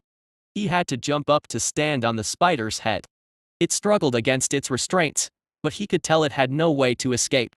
He raised his foot and slammed it down on the spider's head, clamping its mouth shut to stop its ear-piercing screams. It silently seethed, its many eyes glaring up at him.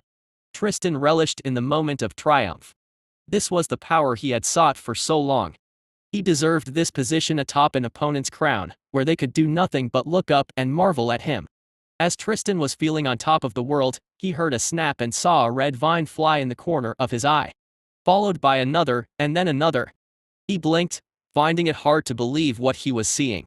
The spider's leg snapped his vines, which were empowered by his Star Core Realm Chi. Without wasting another second, Tristan raised his sword in an executioner style and prepared to decapitate the monster before it could fight back. Die. Black vines coated in lilac chi shot through the dome of ash and slammed into him, sending his sword flying from his hand. Tristan tumbled off the spider's head and rolled to the floor, where the vines kept up their pursuit and wrapped around his waist. Tristan looked down at the vines coiling around his waist as they shredded and singed his clothes with the thousands of thorns coated in lilac flames. Stella Crestfallen is a dual core. Tristan wondered. He couldn't believe it. Not only did Stella Crestfallen have such pure spatial chi, but she had even better control over vines than him. A nature star core cultivator. Just how talented could one person be? Tristan gritted his teeth, grabbed the black vines, and tore them off his body with raw strength. His clothes were partially torn, but there was no blood as he suffered no injuries due to his thick skin. With the vines off him, Tristan straightened his back, but then he noticed a new issue. The dome was rapidly closing in. As a tree, Ashlock may not be able to pursue attackers or run away, but he did have an enormous advantage over people of similar strength who found trouble on his home turf. Even with most of his chi being sucked up by his forming star core, Ashlock had found a workaround. He used Bob, the giant slime in the mine, as a battery. He had recently shoved a lot of chi into the slime, so he decided to take it back out to fuel his fight. After the door exploded into pieces, many items were thrown into the mist, which confused Ashlock at first, but then he saw a dozen cultivators rush in tunnel vision onto the discarded items. Naturally, Diana and Stella didn't wait for the invaders' permission, and the pair practically teleported through the mist and began to slaughter the cultivators. A few put up a good fight, but none stood a chance, with the mist confusing them and Ashlock assisting with Devour. It went exactly as Stella had predicted. Easy. These cultivators ranged from the lower to mid-stage of the Soul Fire realm, so Ashlock impaled them with black vines coated in 9th stage Soul Fire realm chi. While they were busy fighting off the vines, Stella or Diana would dash past and decapitate them. Clearly, the dozen or so cultivators that entered were not a fan of teamwork, and they were all half-focused on collecting the items discarded on the ground. Whereas Stella and Diana were a ruthlessly efficient duo and knew each other's strengths well, likely due to their time spent training together. 3 cultivators did slip past Stella and Diana, aiming straight for Ashlock and assumably the forming star core rather than being slowed down for the reward scattered on the floor. However, before they could reach him, he mobilized his zombie and had it confront them. "What the hell is that thing?" A buff man with green hair shouted as the zombie with lilac flames pouring from its ears, eyes, and mouth emerged from the mist and charged at them with a creepy jitteriness. "Just stab it." Another shouted. It's so slow. The zombie leapt at the guy and fell just short of him before exploding, dispersing the mist and sending that guy flying back with a wave of lilac chi. With the mist gone, the remaining 3 could see the many corpses and 2 girls approaching them with blood-coated blades. "Wait!" A white-haired woman called out, but it was too late. Vines erupted from the ground, which she barely managed to slap away. Then Diana appeared before her, sliced at her legs. The woman tried to fight back, but Stella hurled a lightning bolt at her face and cleanly decapitated her with a sword. Swing! The corpse toppled to the ground, and Ashlock felt mid-stage Soul Fire chi flow through his vines. The other 2 remaining cultivators suffered a similar fate. Ashlock couldn't wait for more cultivators to arrive. Weren't they basically like lambs to the slaughter with his home advantage and allies? He almost felt giddy about how many sacrificial credits he would receive after this fight, but he also needed this darn ascension to the Star Core realm to hurry up. More competent cultivators might arrive soon, and his chi reserves were quickly being diminished. With the immediate fight in the central courtyard concluded, Ashlock had seen more cultivators on the way with his Eye of the Tree God, so he quickly got to work using Root Puppet on a few of the lower stage corpses as they wouldn't give him that many credits anyway. Ashlock then felt a feeling of deep pain and terror shoot down the black tether he had with Larry. Immediately he followed the tether and found a storm of ash swirling around on top of a wall. A sudden wave of green flames caused a slit in the top of the dome, and Ashlock saw the situation inside. He noticed Larry was injured and an evergreen cultivator was fighting him. Ashlock cast Devour without hesitation, and his black vines shot out from a flower bed below the wall and curved over the top. However, due to the far distance, they moved slower than Ashlock wanted. By then, the line of sight on the evergreen cultivator had been lost, but like a homing missile, the vines shot through the ash dome and seemed to hit the person inside. The swirling dome of dense ash began to contract, and Ashlock saw Larry emerge, and he was instantly filled with rage. His summon's fur had been burned off, leaving charred dark purple flesh covered in deep lines resembling rope burns. But worse than all that, Larry was missing a leg, and blood spewed from the tip. Ashlock controlled his silent fury and tried to tell Larry through the link to retreat. But the only emotion he received back was a chaotic primal rage like an intense static noise. Larry had gone berserk and could only see red. The spider ignored Ashlock's commands and dived back into the storm. "Does that monster think it can trap me here and escape?" Tristan thought as the dome collapsed on top of him. Tristan reeled back his now free hand as his sword had been knocked to the floor somewhere, and punched out at the dome. A wave of green flames opened a hole through the wall, and he briefly saw hints of the ongoing fight in the central courtyard. The mist was gone, and he saw many corpses lying face down on the ground. But then the hole rapidly closed before he could see much else. TSK. Did they lose already? This will be annoying. Tristan muttered. It was a less than ideal situation. Ideally, he wanted the spider to stay in the dome with him so he could fight it face to face in an enclosed area, as his nature Dao thrived in close combat. Whereas the spider relied on sneak attacks and area control. The dome had contracted to only a few meters in diameter, so Tristan concluded there was no way the spider was still inside, so he reeled back his fist to punch a hole through the ash, but then he felt a sudden burning pain. Looking over his shoulder, Tristan saw many red eyes and a fang the size of a sword skewering his fist, which gleamed in the light of his green soul fire. The spider then reared its head, dragging his impaled hand with it. To make things even worse, the dome had collapsed entirely around him, so he couldn't see anything, The ash filled his lungs and burned his eyes. Tristan used the dagger in his still free hand to lash out through the ash storm at the spider's face, causing it to shriek through its clenched mouth around his fist.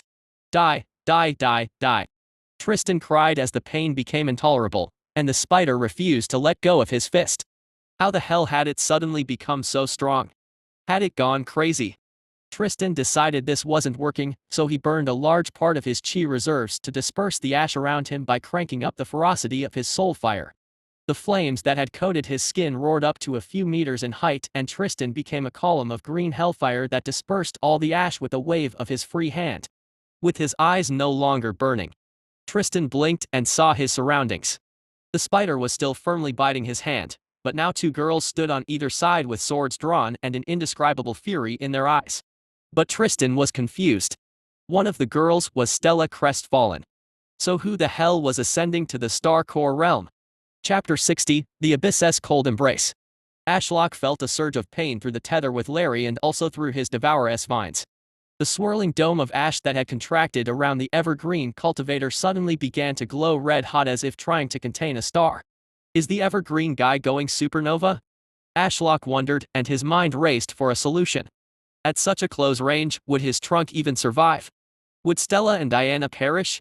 Maybe they could escape down the route into the mine below and survive. But there was also a chance the cultivator wasn't in the Star Core realm. He didn't know the cultivator's strength, but it wasn't looking favorable, as he could make an educated guess if he considered how easily Larry dealt with Soulfire realm cultivators in the past. He had assumed Larry's strength as a B-grade summon was somewhere around the upper end of the Soulfire realm, or perhaps even the early stage of the Star Core realm. So considering Larry hadn't eaten the guy yet, he was definitely a strong opponent. The dome of ash continued to brighten, and then suddenly, the ash exploded outwards in a wave, and a column of green fire erupted over 20 meters into the air. What is that? Stella shouted and began to dash toward the column of fire. Is that a Star Core cultivator? Ashlock wanted to shout at them to come back. Why were they running toward the guy? Are they insane? Diana seemed a bit more apprehensive about charging toward a Star Core cultivator as she stood in place for a second, watching the demonstration of power. Still, she soon followed, with mist pouring from her back like a cape and a sword held firm in her hand. Should be with that volume of soul fire? I think I saw the spider going up to deal with someone that had jumped the wall, Diana said as she caught up to Stella. Ashlock watched the two girls jump onto the wall, and they saw Larry and the intruder there. To his surprise, they rushed to Larry's side without hesitation and stood on either side of the behemoth. The spider Ashlock knew they had found so creepy was almost unrecognizable due to its severe injuries. Half of Larry's face had been melted to the bone after the latest explosion, and only two of his eyes seemed functional. Yet even in such a state, Larry refused to let go of his prey and still had a fang impaled through the man's flame-covered fist. Larry was dying. He could feel it through the tether. Only pure rage and hatred were fueling the beast and keeping it alive. Stella Crestfallen, I can recognize those features of the Crestfallen clan anywhere. The man of pure green flames spoke seriously and turned his head to look at Ashlock. I had no idea another of your family survived. A hidden prodigy. An elder that was busy tempering his foundation? The man then snapped Larry's fang by twisting his hand, causing the spider to whimper and then gripped Larry's face and hurled him toward Ashlock. The spider crashed into the tree with a sickening crunch, and his legs slumped as if he was dead. Ashen Prince Larry wishes to evolve. Yes/no. It would appear that eating a few cultivators before fighting with the evergreen cultivator had given Larry enough chi to evolve into an A-grade monster. Naturally, Ashlock pressed yes. Allowing a summon to evolve took none of his chi or credits. A thin line of silk emerged from Larry, and he lethargically wrapped himself to begin his evolution. From last time, Ashlock knew he would get a prompt to select Larry's next evolution path once the cocoon was finished, but it could take hours at this rate. So Larry was out of the fight. That just left himself, Stella, Diana, his zombies, and Maple. Wait, where was Maple? Ashlock looked around with his spirit sight but couldn't find the bugger anywhere. Did he run away? Surely not. We have a mutual pact of coexistence. So where was he? Sure, the pact didn't explicitly say Maple had to save him, but it seemed the right thing to do. Commencing upgrade to Star Core Realm, 90%. Ashlock was distracted from his search for the darn squirrel by a notification about his ascension, followed by the entire mountain trembling once again. The star core, which had been endlessly expanding as the heavens poured thousands of lightning bolts into it, began to shrink as if an invisible force was squashing it. The dark clouds swirled as if affected by the gravity of the star core, and the heavens only escalated their assault with the golden lightning ramping up in its ferocity. Ashlock had feared that the evergreen cultivator would fight with Stella and Diana, but instead, the man turned his back on them as if they were mere insects. Neither attacked the man's exposed back as the fierce green flames kept them at bay. The man hopped down from the roof and began to walk through the central courtyard. He didn't even glance at the corpses on the ground mummified by black vines, and the 3 zombies Ashlock had managed to raise were obliterated with a single punch. Stella and Diana had hopped down from the wall and cautiously stayed near the edge of the central courtyard. Ashlock could hear them silently discussing a battle plan with gestures only they seemed to understand, but they didn't seem optimistic about its potential success. The difference between realms was simply too high.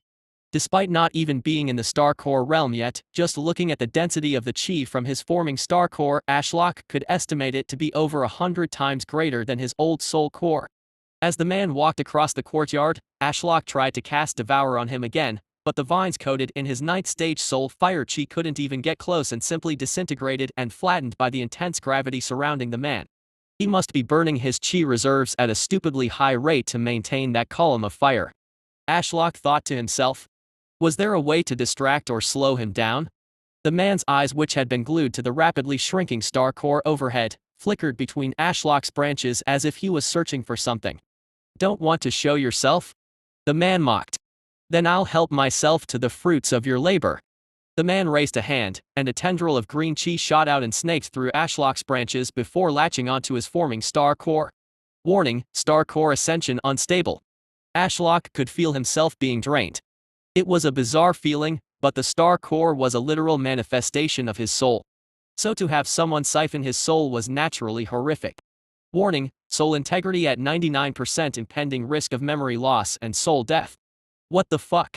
Ashlock cast Devour at the man repeatedly, but his flames only became more fierce. They couldn't even get within a meter of the guy before disintegrating. Warning. Ashlock drowned out the notifications and cried out in his mind. Someone help me. What the fuck, where is Maple? Had he put too much trust in his allies? What were they doing? Mist filled the courtyard, likely from Diana, and those haunting shadows reappeared.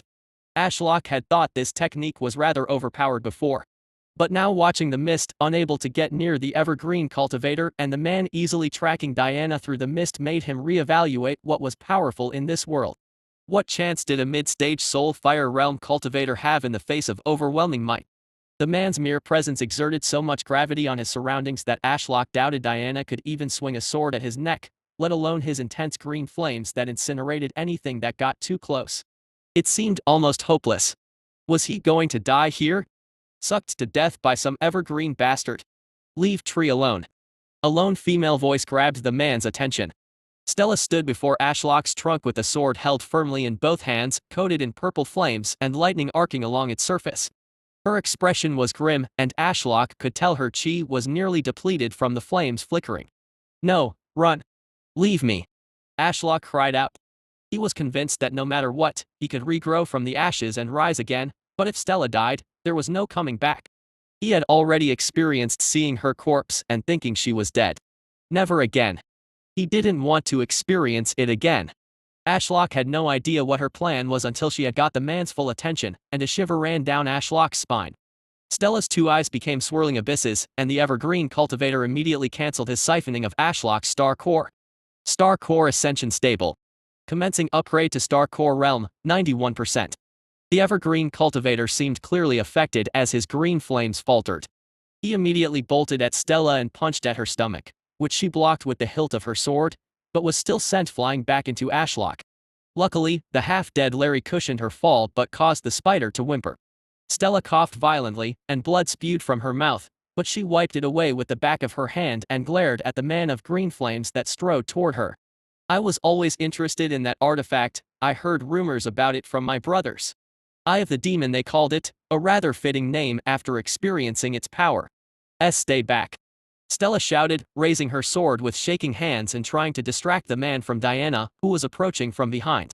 Stella, you told me to leave Tree alone. The evergreen cultivator casually backhanded Diana and sent her flying into one of the walls of the central courtyard, not even breaking his stride. Is it the tree that is ascending? A tree with spatial chi? Stella spat blood to the side as if I would tell a bastard like you. The man chuckled, rich coming from an orphan. Just tell me and maybe I'll spare you. For the patriarch, of course. Stella remained dead silent, so the man let out a long sigh. His flames died down to a normal level, and he brought out a sword from his spatial ring. Was his chi finally running out? Ashlock did have one trump card remaining but had been waiting for the perfect moment to use it. A shame. The man sighed as he raised the sword up above his head. Stella shuffled back with her sword still held out, but she clearly had little fight left. A tear escaped from the corner of her eye as she gritted her teeth and hissed, "This is goodbye. Tree." Ashlock ignored her. This was not the end. He would never let death befall his lifelong friend again if he could help it. I am short on time, so I will end it here. Tristan's sword felt heavy and cold in his hand as he raised it above his head. His star core was running on fumes, and the chi in the air was too thin due to the forming star core overhead, so he struggled to regenerate fast enough. Killing Stella crestfallen was less than ideal as the patriarch may ask questions, but he needed to remove all the obstacles in the courtyard so he could ascend to the second stage of the star core in peace. Other elders may arrive soon with the star core avoiding the supernova stage and now condensing. He simply didn't have the time to entertain others. He looked down at the girl. Her blonde hair was haphazardly covering her face, and purple blood, likely from the spider corpse she rested on, dyed her white clothes. Nevertheless, he somewhat admired the look of determination on her face. But that just made the anticipation of the kill that much more pleasurable. To snuff out the life of someone destined for great things so early on was one of his life's pride and joys. He licked his lips as the euphoria rushed through him. He was superior. The girl knew that and waited for her death at his hands. This was what cultivation of the demonic path was all about. Crush those beneath to rise to a new height.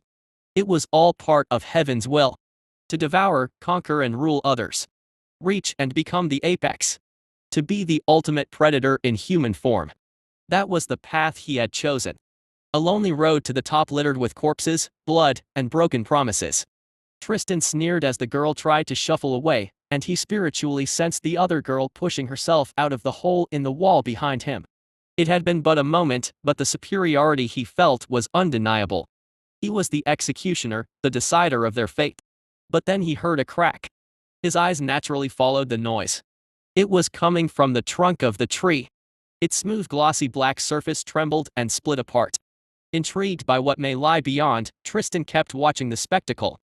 He had never seen a tree open up before, after all. What he saw beyond the crack was black. It was not darkness caused by a lack of light but rather an unfathomable abyss. It was deep and endless but not empty. Something resided in the abyss. An eye, many eyes. All looking at him with alien curiosity.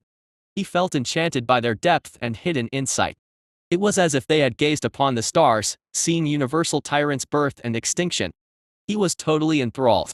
He wanted to know what they knew. See what they saw. He took a step forward and then another. The eyes watched his every move as if inviting him in. He felt a sudden pain in his chest but ignored it.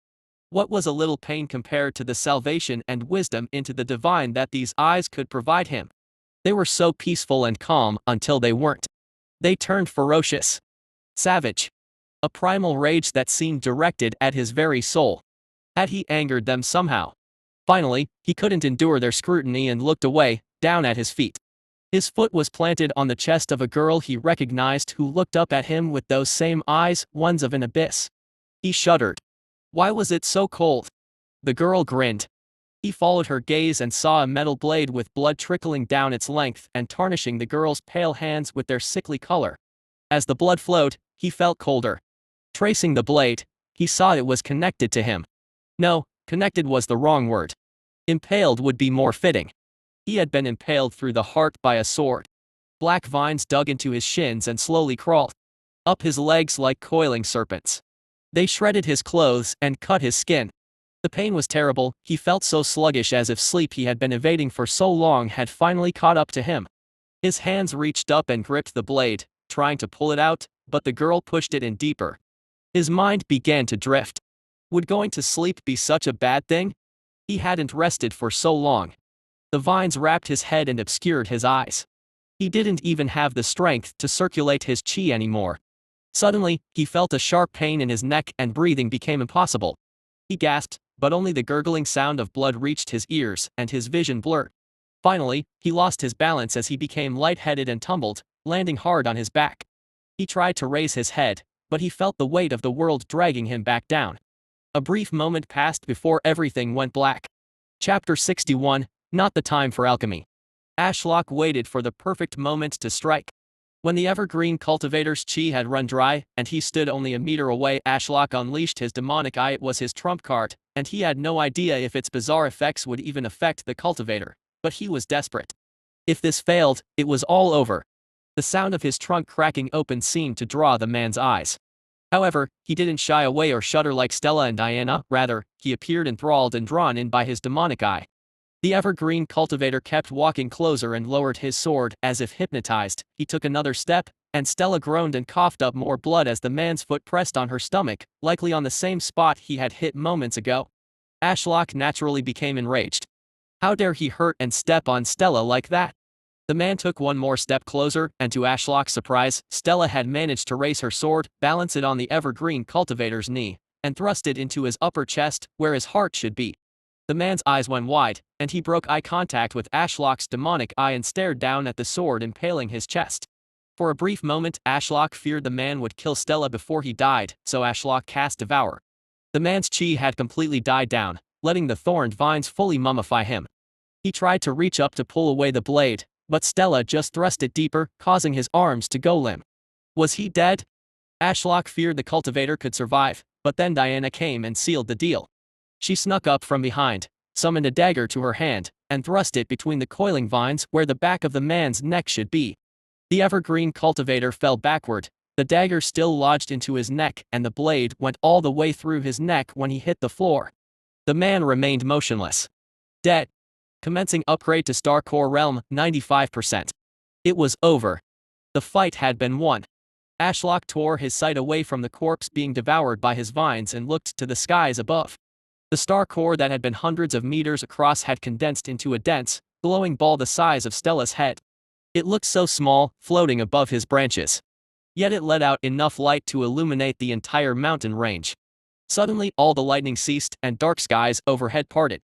Through the cracks, rays of sunshine illuminated Ashlock's scarlet leaves with their warming glow. Heavenly tribulation survived. A tendril of chi emerged from his body like a lasso, grabbed onto the small floating star core that was burning white hot and dragged it down toward his body. For a second, Ashlock thought the star core would burn a hole through his trunk, but it passed harmlessly through as if it were a ghost. Upgrade to Star Core Realm complete. Damage calculated at 37%. Repair with credits. Yes/no. Ashlock hesitated on the system prompt. He didn't care about repairing his branches nor the charred holes in his trunk, as he knew they would be regrown with time. What did bother him was the 1% missing part of his soul. He could feel it, a vacant fragment of himself. Casting his spiritual sight back to the courtyard, he saw Diana furiously rummaging through his coiling vines, getting cut in the process. Finally, after a few seconds of wrestling with the vines, she managed to sneak a hand through and, with a tug, pulled a golden ring free. The evergreen cultivator's spatial ring, coated in a thin sheen of fresh blood, shone in the sun as she held it up. Got it. She then pocketed the ring in a safe place and quickly used her own ring to summon some pills. Stella. Are you all right? She dashed over to Stella, who lay sprawled on Larry's abdomen. Blood trailed from the corner of her mouth, and her eyes were closed. Her hand was still limply grasping the sword handle that had killed the cultivator, and a thin smile accompanied her shallow breaths. Diana pushed Stella's lips apart and shoved the pill she was holding into Stella's mouth. Chew this. Your internal injuries might even be fatal if left alone. Stella's eyes snapped open and she sat up while choking on the pill. What the hell? She then stopped blabbering as a blast of cold water hit her in the face. Less talking. More cultivating.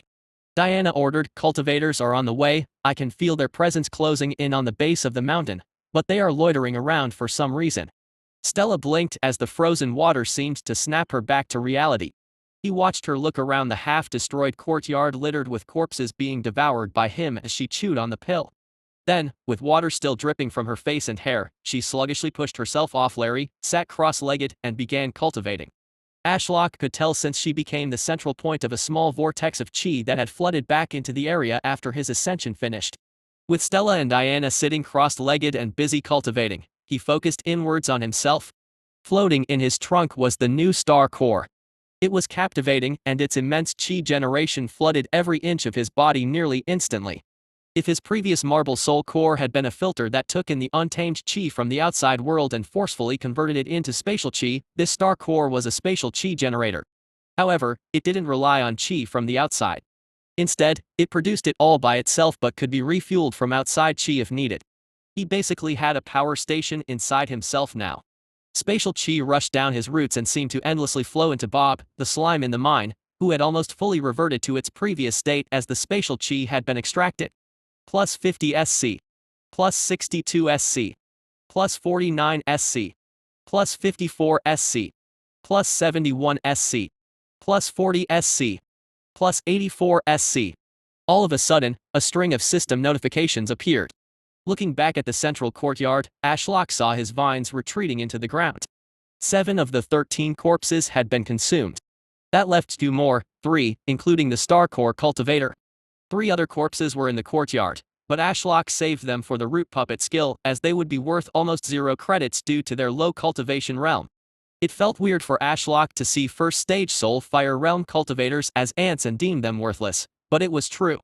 To him, blowing up their corpses to get a leg up in the upcoming fight was far more valuable than the few credits they would provide. Plus 63 SC. Plus 59 SC. The final 2 soul fire cultivators were devoured. Now only the Star Core cultivator remained. But, to Ashlock's surprise, the Devour skill consumed the evergreen corpse much faster, despite the meat's higher chi content. Was this one of the many advantages of his new cultivation realm? Around 10 minutes passed, and then the notification came in. Plus 540 SC. The 1 Star Core cultivator had netted him slightly more credits than all of the other corpses combined, yet only a single realm separated them. Was the gap between the Star Core realm and Soulfire realm that great? Would he get 0 credits from something in the Chi realm now? It was a sad realization, but it made sense. The Chi he could absorb from a Chi realm bird would be like a drop of water onto the sun. But perhaps most worrying of all, his soul was still missing a small chunk even after absorbing the evergreen cultivator that had siphoned his soul. Would he never be able to get it back? Ashlock summoned his sign in system for the first time in what felt like ages to see if it held any answers to his dilemma. Idolatry daily sign in system. Day, 3472. Daily credit, 0. Sacrifice credit, 1072. Sign in. 0 daily credits. It was only now that Ashlock realized how busy today had been. Only this morning, he unlocked his demonic eye, which led to him investigating the mines, and then seniorly visited for an hour or so, and his gift caused this battle by forcing him to ascend to the Star Core realm. And the day was far from over. If what Diana said about the cultivators was true, it would be a long night of fighting. Casting Eye of the Tree God, Ashlock confirmed that more cultivators were gathered around the mountain base, but they seemed to be waiting for someone by how they impatiently tapped their feet and looked down the dirt path that led to the old Reborn mountain. Well, whoever they are waiting for, I hope they take their darn time, Ashlock grumbled. Stella and Diana were depleted of chi, Larry was half dead, and Maple was missing. Even Ashlock had issues. A third of his branches had been blasted off, and his trunk was covered in charred holes. Moreover, his chi was still somewhat chaotic as he got used to controlling his new Star Core. I should sign in. 1,000 points should get me an A-grade draw at the very least. With the prompt still floating in his mind, Ashlock said yes. Sign in successful, 1072 credits consumed. Upgraded Chi Fruit Production B- Chi Fruit Production A. To see that one of his most valuable and versatile spells had upgraded to a grade filled Ashlock with anticipation. Last time he had gained the ability to add seeds, a power he hadn't fully tapped into, but his roots would soon reach the baby demonic trees, and he would find out the fruits of his labor. As the information flooded his mind on the potential of his upgraded skill, he opened the production menu. Sure enough, a new option had been added. He could now perform alchemy, meaning he could create pills, but with his fruit. Unlike his other fruit, which grew from his branches, these cauldron fruits grew from the ground via his roots. Despite the situation, Ashlock decided to try growing one. His star core pulsed with power, and in real time, Ashlock watched as a round black fruit that seemed to have a hard shell emerged from the ground, drawing both the girls' attention. They both got up from their cultivation and wandered over. The large black fruit came to their waists and had an open top like a cauldron filled with lilac fire. "Tree, what is this?" Stella asked, looking toward Ashlock with a confused expression. "Maybe it helps us cultivate?" Diana tapped her chin. "Or does it shoot fireballs at intruders? That would be very useful right now." Sadly, that was far from the case. The system always gave him useful skills, just rarely perfect for the present situation. But he could see the vast potential of his now upgraded fruit production skill. He could picture it now. The courtyard filled with expert alchemists gathered around his cauldron fruit, throwing in ingredients and letting him merge them into the perfect pills. Did he mention that this skill produced the highest grade pills from the provided ingredients due to his soul flame's purity? What if he threw his own truffles and fruit filled with his skills into the cauldron? Maybe Ashfallen was destined to become an alchemist sect. It would be an excellent way to bring in some profits since all the spirit ore had been mined. He needed to tell the girls about it as they were still standing near the cauldron fruit, looking baffled, and they were wasting time. As enemies awaited at their doorstep, now was not a good time to dawdle on alchemy. It was regrettable, but Ashlock used one of the corpses through root puppet to write with blood on the wall. Stella stood for a while, glaring at the words as if struggling to piece them together. But after consulting her notes, she finally understood. Alchemy furnace? Stella twirled around on her foot and looked at the lone fruit. "That thing is for alchemy?" She turned to Diana. "Do you know anything about alchemy?" Diana shrugged. "Not a whole lot. It was never really my thing." "You don't even know the most novice information about it?" Stella seemed skeptical. "I literally know nothing about alchemy, so anything you know would be useful." "Oh, of course, you know nothing about a super common topic." Diana rolled her eyes. "Simple answer is a cultivator uses their flames and carefully combines ingredients in the heat of their soul flame." "That is indeed a simple answer." Stella narrowed her eyes. Diana sighed, returned to the cauldron fruit, and looked down at the lilac flames within. "Usually, alchemy is done within a furnace of some kind. So I guess this is the furnace? But why are there already flames?" "Well, maybe Tree will perform the alchemy for us." Stella frowned. "Is that even possible?" Diana shrugged. "Who knows? You don't seem very enthusiastic about this." Stella pouted. "Wouldn't alchemy be great for us? Why aren't you more excited?" "Maybe because we are in the middle of a war with one of our clanmates half dead and the other missing?" Diana retorted and gestured to Larry. "Without that spider and the squirrel off somewhere, it's just the two of us without much chi left in the tree versus, possibly, the entire Evergreen and Winterwrath families." "Oh." Stella looked toward the ajar door to the pavilion. "That does make sense." Diana immediately sat back down and got into a cross-legged position. "If you don't want to die, stop worrying about alchemy and get to cultivating." Stella glared at Diana briefly before sitting down with a huff. "Fine." Ashlock was glad Diana refocused Stella. She always got far too distracted by anything concerning him and was quickly drawn to new shiny things. In contrast, Diana was more goal-orientated and focused on the task at hand. With the girls cultivating again, Ashlock also focused back on himself. The missing fragment of his soul needed more investigating, and he also needed to test something. Could he use chi outside his body now that he had become a star core cultivator? Chapter 62, A Step to Divinity. Ashlock had a problem, one that Senior Lee had pointed out. There was an apparent disconnect between his consciousness, a hazy blue cloud of nodes that connected to everything, and his soul, which was now a star core. Senior Lee had initially believed there were two souls in his body and had claimed his consciousness was incompatible with his body. This was an assessment that Ashlock agreed with as the more he thought about it. The concept that he was a mind trapped in a tree rather than a tree with a human mind made sense.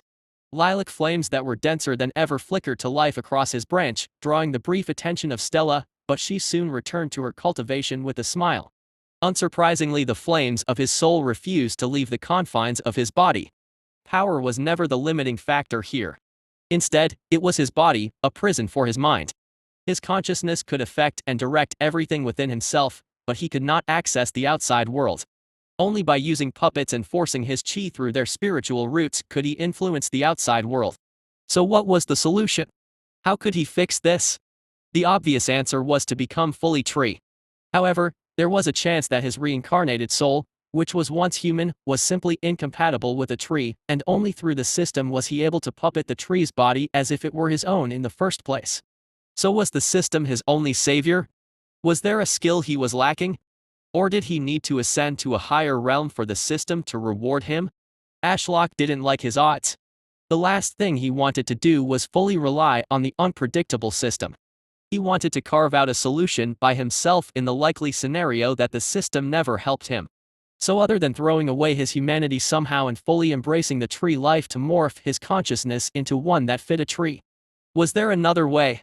Ashlock let his mind wander for a while. He looked at his pulsing star core, surrounded by the hazy blue cloud representing his consciousness. He could feel a piece of himself still missing, like a thought at the back of his mind that was impossible to remember. He hated it. Why had his star core formed outside of the safety of his body out in the open like that? What if more people had turned up and siphoned half his soul? Would he even still be sane? He would definitely set up a barrier or something for next time. Scrutinizing his star core, Ashlock confirmed he didn't have a slice missing, like a partly eaten tangerine. It was still spheroidal, just missing a piece. Could he fill that gap with something? The obvious answer would be with a piece of soul, but even after devouring the evergreen cultivator, he hadn't gained the fragment of his soul back. Why though? Had the man's star core gobbled it up and turned it into nothing but soul energy? What even made up his soul? Ashlock felt like he had a headache. Souls confused him. He thought back to his idea of plugging up the hole. Was his star core the tree part of him and his consciousness human?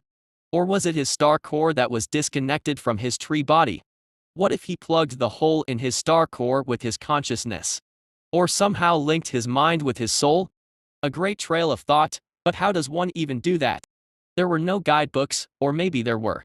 What if this problem had been encountered before and there was a technique manual about this very issue? Ashlock tried to mentally shove his consciousness toward the star core, but sure enough, it didn't move. All he got was a worse headache. His star core kept pumping out chi, which naturally flowed throughout his body and followed his cultivation technique that now ran permanently without much active thought after practicing it for so long, almost like breathing. Although the chi moved naturally throughout his body without much input, he could still consciously manipulate it with his mind within the confines of his body. Ashlock took a deep breath. It felt good to identify the issue. His body, mind, and soul were simply out of sync. Three independent entities that affected each other but weren't operating in harmony, causing him to be unable to affect the outside world. All he needed was to discover a link. Something to tie him all together. Opening his system, Ashlock looked for a potential solution. Demonic Spirit Tree, age, 9. Star Core, first stage. Soul type, Amethyst, spatial. Mutation. Demonic IB. Summons. Ashen Prince, Larry B. Skills. Eye of the Tree God. Deep Roots. Magic Mushroom Production. Lightning Chi Barrier. Chi Fruit Production. Language of the World B. Root Puppet B. Fire Chi Protection B. Transpiration of Heaven and Earth C. Devour C. Hibernate C. Basic Poison Resistance F. None of his skills exactly jumped out to him as a solution other than his chi fruit production, which now allowed him to perform alchemy. Unfortunately, his knowledge of pills in this world was even lower than Stella's, and he didn't even have the intuition from his life on Earth to use here as he hadn't been a pharmacist. Of course, he had read some cultivation novels and knew of some common pill types, but there were no guarantees they worked in this world.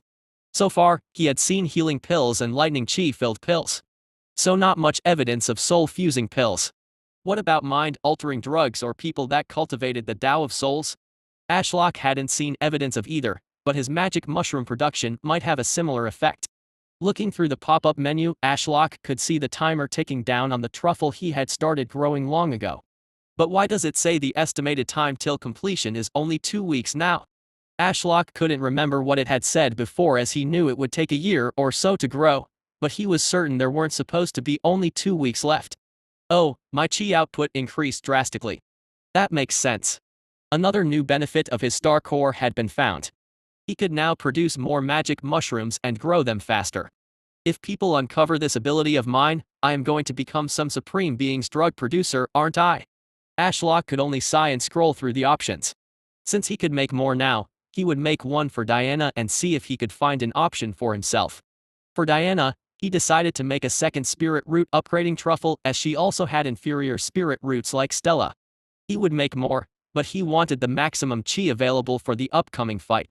The completion time appeared, and it claimed it would only take a month to grow, which was 12 times faster than it had been in the Soul Fire realm. Perfect. But there doesn't seem to be anything that useful for me here. Ashlock did decide to grow another truffle that induced a hallucination about the Tao, but its chance of working was slim. Also, it seemed to only affect whatever Tao the person was already aligned with, so for him, it would be some enlightenment regarding spatial. Not what I'm looking for, but still useful. Ashlock browsed his abilities one last time and was ready to give up when a sudden idea popped into his mind. What about my inventory? It wasn't a place he often checked as the system had focused on providing him skills and summons over items, but something was still floating there. Senior Lee's gift. When he concentrated on that obsidian thing that looked like a tooth or possibly a claw, the system notified him of its name again. Divine Fragment SSS. Something in its name caught his eye. Fragment. He had lost a fragment of his soul and searched for something to plug that hole. Wouldn't an SSS-grade fragment be the perfect fit? This has to be a terrible idea, right? Ashlock wondered as he mulled over the fragment's origins. When Senior Lee gave me that fragment, I saw visions of a lot of angry immortal-looking people and things hunting down the owner of this divine fragment. That had to mean merging with it was a terrible idea. The fragment was from an unknown entity that was clearly hunted by the gods. To merge with a piece from such a being might lead to disaster. Or was this an opportunity for another massive power-up? Just accepting the gift and storing it away had vastly increased his cultivation. For all he knew, this was a fragment of a god, hence the divine part of the name.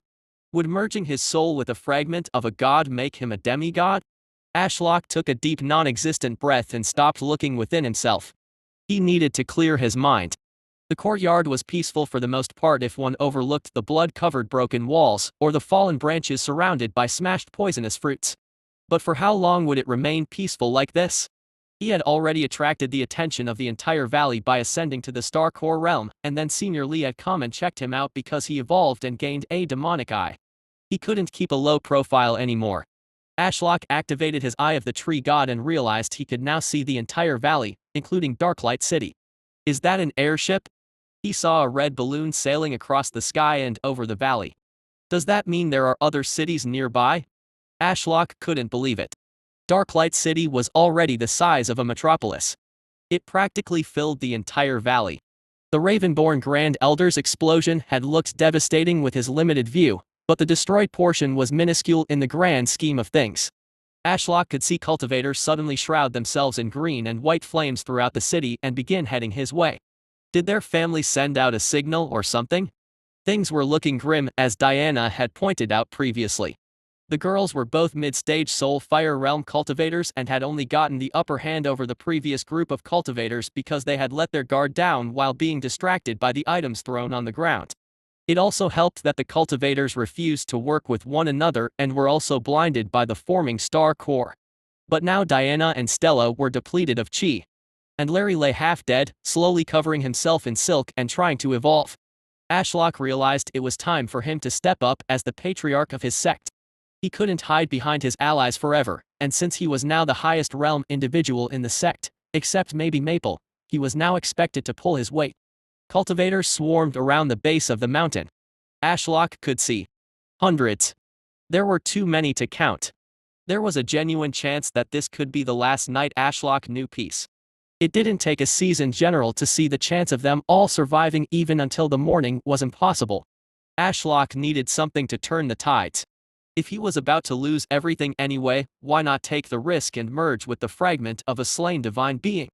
Opening his inventory, Ashlock looked at the obsidian tooth that was the size of a person. It gleamed with a mysterious power as if calling him. He reached out, touching it with his mind. Merge with divine fragment. A system prompt appeared in front of it, asking him a question that might change the fate of his life here in this world. He hesitated for a brief second, but he couldn't see another way. Mentally he replied yes to the system. The obsidian tooth vanished from his inventory, and he felt a sudden pain, but it wasn't a physical pain, but rather a phantom one that pierced his soul. Looking back within his trunk, The obsidian tooth's flat end was lodged into the wall of his trunk while the point was piercing his star core. Merge complete. Race evolves demonic spirit tree minus demonic demi-divine tree. As a step below godhood, you are now more resistant to heaven's wrath and are no longer limited by the lower realm's suppression. Your cultivation potential below the heavens is now limitless. Information about his new abilities and potential flooded his mind, but Ashlock cared for none of that right now. All that mattered was whether he could use his chi outside his body. Limitless potential mattered little if he might not even survive till sunrise. His star core was no longer freely suspended in the middle of his trunk but was now anchored to the wall by the divine fragment. It felt more connected.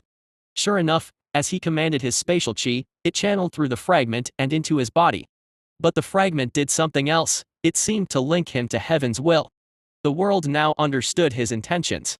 He was no longer cut off from the outside world. His spatial chi rushed through his branches, covering them with lilac flames, and with just a simple thought, the space between them shuddered before being torn apart. He had created a portal. Stella and Diana shot up from their meditation and glanced toward the opening rift between Ashlock's branches. What in the 9 realms? Stella shouted and dashed toward him. Tree can use techniques now. Chapter 63, Interlude, Hugh punches the void.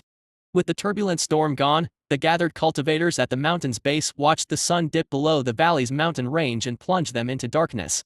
Only the subtle moonlight shed a hint of light upon the dirt road that led to Darklight City and the new Evergreen Mountain.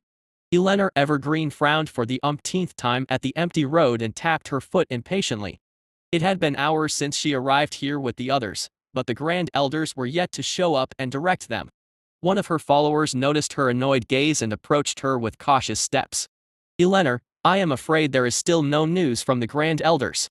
Eleanor stayed silent for a moment, rolling her tongue between her teeth. She wanted to say many things, but they were improper to come from such a dignified lady like herself. But she could only tolerate the cowardice of those old fogies for so long. They had feared approaching the forming star core due to the chance of it going supernova, but that hadn't happened. So now Stella Crestfallen, the girl Eleanor had sent that love-struck Mike to kidnap months ago, was a realm above her. And that was a big problem. Eleanor was still stuck at the 9th stage of the Soul Fire realm. She had once been heralded as a genius throughout the sect for reaching the stage 10 years ago. However, she was now in her late 20s and still showed no sign of being able to form a star core. Eleanor looked down at the man that had given her the bad news. Devin, the risk of the star core going supernova has passed. So why are the Grand Elders not here yet? It has been hours. Devin's expression darkened. There are rumors that Tristan Evergreen, your star core realm cousin, participated in the first wave. So? Eleanor snapped back. She hated whenever that bastard was mentioned. He had taken the family by storm when he emerged from their formation room as a new star core cultivator. His presence had utterly disrupted the already tipping balance between the two families as the Evergreens became the clear dominator in the partnership. Well, he has yet to return alongside the 12 other cultivators that went along with him. To the peak. Devin said carefully, we believe he might have perished at the hand of Stella. Eleanor's annoyed tapping ceased, and she stared wide-eyed at Devin. Perished. There was a brief moment of ecstasy at the thought of Tristan's corpse, but her calculative mind soon returned. She shook her head and chuckled, how could Stella Crestfallen fight off 12 cultivators and kill my cousin all by herself while freshly ascending to the star core realm and not well practiced with her new level of power? Devin frowned and rubbed his chin momentarily while gazing up the steep mountain to the pavilion at the top shrouded in the moonlight. Eleanor Evergreen couldn't help but sneer. It simply doesn't make sense. Your logic is flawed. No, Devin turned back and appraised her sternly, who said Stella was alone? Eleanor remained silent. She knew from her scouting for a potential soul furnace to conduct a pill to help her break through to the next realm that the Red Vine Peak had been long abandoned, and only Stella Crestfallen had lived here for the last decade. Of course, there was a slight possibility someone else had taken up residence in the decrepit and abandoned peak, but she doubted it. Who would be desperate enough to reside here? Devin remained watching her facial expression, but her gaze remained emotionless. Nobody in her family knew of her plans, and she wished to keep it that way. You are right, Devin. I have no way to confirm if Stella Crestfallen is alone up there. So what do you believe happened? Well, it's all speculation, but if you look at the facts, the Crestfallen family used the spatial element, and Stella is rumored to be very talented. So the person ascending to the star core was likely her. Devon paused to collect his thoughts. So, if she was busy ascending when Tristan and the others attacked, someone else had to protect her, and this elusive second person has to be at least in the first stage of the star core realm. Eleanor hadn't expected a good answer from Devon, but what he said made some sense. Had an ancestor of the crestfallen family survived and kept a low profile, raising the girl from the shadows and conserving their strength? A rumor did come to mind. Stella Crestfallen had been nicknamed Demoness because of an artifact or technique she had gotten from somewhere. Had this elder given her that power to protect herself while they were in seclusion?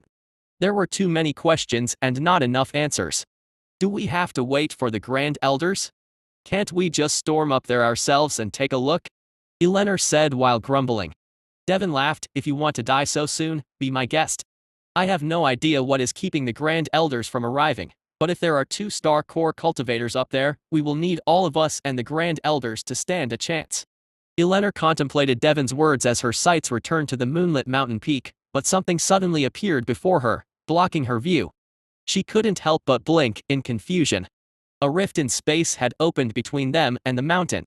It was a slice through reality, slowly opening like a maw to the void beyond. The chi of the rift was chaotic, and it was barely stable. It looked like the work of an amateur, but the sheer volume of chi rushing to tear the space apart was mind-blowing. Star Core Realm, Eleanor muttered as she took a hesitant step back and willed her green flames to life. Stella must be attacking. Eleanor froze in fear as she saw something within the void. It was distorted, so she couldn't get a clear view, but if she looked closely, she could see an eye glaring at her. It was like being eyed by a top-ranked monster. An indescribable feeling of inferiority washed over her and made her shudder. No. This wasn't the gaze of a top-rank monster, it was the eye of a godlike being. Before Eleanor could even turn to run, she saw black tentacles covered in spikes wriggle through the rift and latch onto Devon. Before the man could react, he was dragged, kicking and screaming, toward the rift. Eleanor didn't even have time to react, it happened so fast, and she felt rooted with fear from the eye's intense gaze, as if amused by her puny attempts to defy it. Devon was dragged headfirst through the rift, screaming. But before his body was completely pulled into the void, Devon managed to surround his fist with flames and punch at the rift.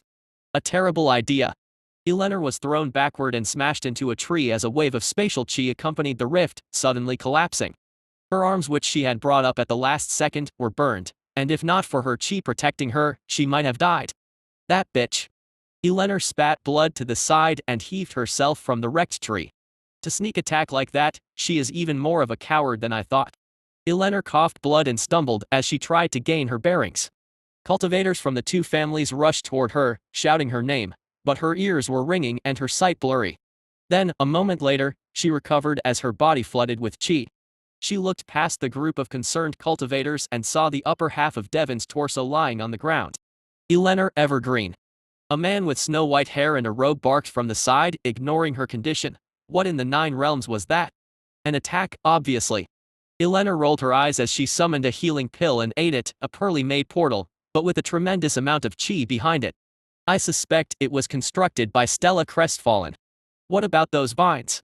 The man replied, ignoring her rude tone. Vines? Eleanor questioned. Had there been vines? Yes, vines. The man crossed his arms. There is residual spatial and a hint of nature Dao intent in the air.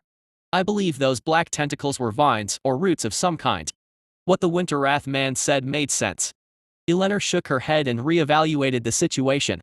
Was Stella Crestfallen opening the rift and the other star core realm sending the vines through? Of course, only a nature-aligned star core could control the vines like this.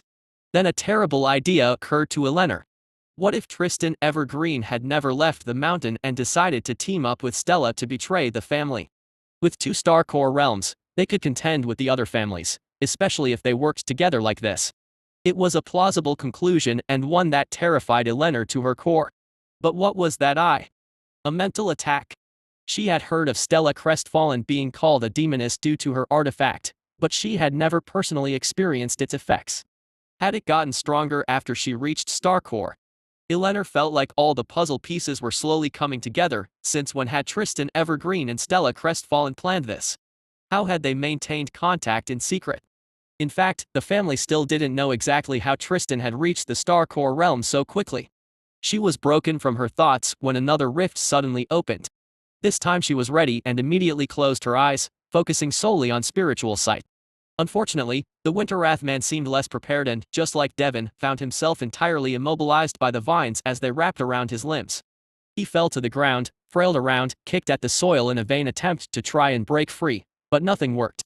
The vines slowly dragged him toward the barely open rift. His soul fire roared around him, illuminating his terrified face in a white glow.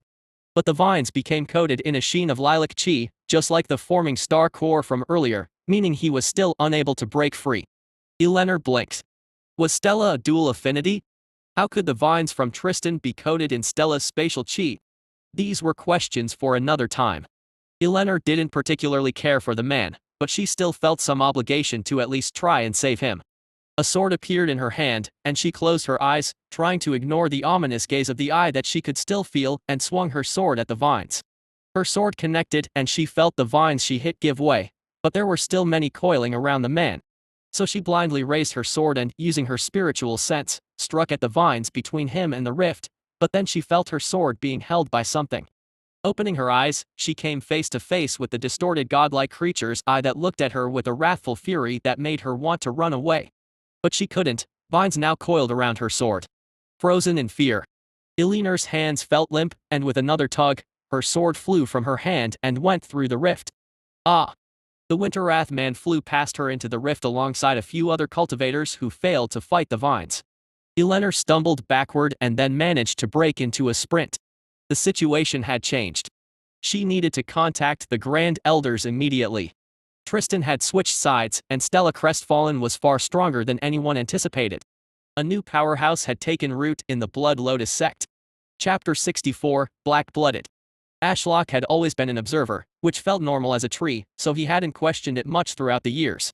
Nevertheless, he was a mind trapped within a body of wood, unable to speak or interact with the people or the world that passed him by except with the assistance of system-granted skills. However, at the back of his mind, he knew something was missing. He had seen faint whispers of chi through his spirit sight. He could watch the ebb and flow of the mystical force constantly flowing around him. Just out of his reach. His trunk acted as an impassable wall between him and the ability to command the chi and shout at it to do his bidding. His demonic eye had given the world color. He could see the chi was not just an untamable force like an ocean but rather a collection of gentle streams that could be nudged and altered by the beings, such as the cultivators, living in this vibrant world, except him. He was an observer. A bystander. Untamed chi could enter his body through the tips of his roots and the pores of his leaves. The chi could traverse through his 1,000 meters of roots, swirl within his trunk, become morphed to his spatial affinity, and then be directed to wherever he needed it to be. But the second that chi was dismissed through his leaves or roots, it was gone, out of his reach and control. But that had all changed by merging with the divine fragment and becoming one with heaven's will. As a demi-divine being, he was no longer an observer but now a participant. When he had meditated with his cultivation technique in the past, all that occurred was the feeling of chi going through his body and nourishing his soul. But now that he was linked with heaven's will through the divine fragment, his cultivation technique felt like making a connection with the world. Just like before, how he could control the chi that was within him, he could now do the same to the chi he breathed out. He was breathing in heaven's intent and breathing out his morphed will. To put it more simply, the trunk he found his mind and soul contained within had acted like a prison, and the divine fragment had carved a hole through the prison cell, allowing him to communicate with the outside world and the heavens.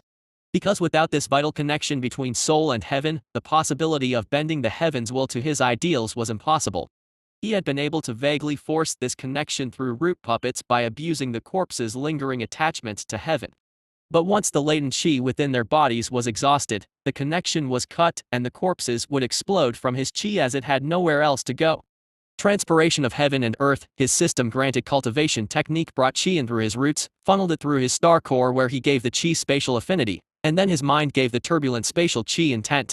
When the chi was expelled through his leaves via transpiration, it instantly got to work carrying out his intent. Finally, Ashlock no longer lost connection with the chi once it had left his body. He maintained control and could manipulate it beyond his body. As the spatial chi floated there between two of his branches, he willed it to become a portal. He gave the chi his intent and knowledge, and the heavens received his vague goal and endeavored to realize it. A rift formed. It was clearly unstable and tiny, but the heavens had listened to him for the very first time. Not his puppets, but him. He had done this with his own body and mind. What in the 9 realms? Stella shouted and dashed toward him. Tree can use techniques now. The rift he had created between his branches unsurprisingly collapsed, rustling his leaves and startling Diana, who had been cultivating. Weirdly, she gave him a side glance but quickly sat back down and returned to cultivating with a troubled expression. Ashlock paid her no heed and focused on the girl excitedly hopping up and down below his trunk. Tree. Do it again. Her excitement was warranted but was affecting his concentration. Can you stop jumping around and shouting, please? He spoke aloud, but as expected, Stella still couldn't hear him even with his new realm. This is a big moment for me, and I need to concentrate. Tree. Stella shouted again as if he couldn't hear her the first time. Try to pour some more chi into it. You were so close. Ashlock followed her vague instructions, but pouring more chi into the rift made it bigger and even more unstable. It opened and collapsed within the blink of an eye, sending a shockwave that made his branches groan and shake. Clearly, her advice sucked. What he needed was to concentrate and convey his intent to heaven in a way it understood. Who? Tree, try again. Stella clapped from the side with sparkles in her eyes. Her cheerleading was slowing down his progress, and she really should be focusing on her own cultivation. It could be any moment now that the cultivators rushed up the mountain. Tree, have you tried? Stop. Ashlock shouted in his mind. His star core flared to life and Stella stumbled as a pressure descended upon her. Ashlock instantly calmed down, seeing Stella struggling and reined in his star core's gravity. Whoops, I forgot star core realm cultivators had their own gravitational field. This should work really well with my other skills. Stella hung her head low and her blonde hair obscured her face. But with his spirit sight, Ashlock could naturally see she was holding back tears. He was baffled for a moment. What had led to such a reaction? Had his star core's gravity really been so strong that it hurt her? Sorry. Stella sniffled and stepped back. I got overly excited. I was just trying to help, but no, you don't need it. Well, now he just felt bad. Stella had been annoying him and her attitude didn't match the grave situation, but maybe pressuring her with his realm gave off the wrong impression. Stella walked back to where Diana was cultivating, plopped onto the cold stone like a rejected teenager and closed her eyes. He could tell by the flow of the ambient chi that she wasn't cultivating, and her breathing was too sporadic for a cultivation technique that relied heavily on controlled breathing. The central courtyard returned to an eerie silence. Only the sound of Larry slowly wrapping himself in silk and Stella's erratic breathing could be heard. Even the usual chirp of birds was absent, likely due to the prior storm scaring them all off. Ashlock's mood had soured, but now wasn't a good time. War didn't care for emotions, and he needed to grasp his new connection with the heavens before they attacked, otherwise Stella won't even be alive by sunrise for him to apologize. It took a while to clear his chaotic mind and dull his emotions. But eventually, his mind was clear and he could focus on cultivation, which had a whole new feel now that he could communicate with the heavens. He could sense heaven's curiosity and somewhat converse with it. It was a supernatural force, an entity with a sort of mind and will of its own. Only through a mutual understanding with this supernatural entity could Ashlock hope to manipulate chi. And this relationship needed to be fostered. Hours of practice passed by. Ashlock suspected this is what the cultivators meant when they spoke of enlightenment. The first step was to meditate and converse with the heavens. Then through repetition and practice, Ashlock could correct heaven with each iteration, so it could better understand his intent. Kinda like working with an artist and trying to convey the idea you have in your head, and it's only through the artist showing various sketches made from interpreting your words you can guide them on what to change to meet your idea. That enlightenment moment was when a cultivator's intent perfectly aligned with heaven's understanding. When that perfect unison is achieved, the cultivator feels enlightened as heaven and themselves understand each other on a deeper level. The next time they use that technique will be a breeze, and so will future techniques as they can build upon each other's understanding.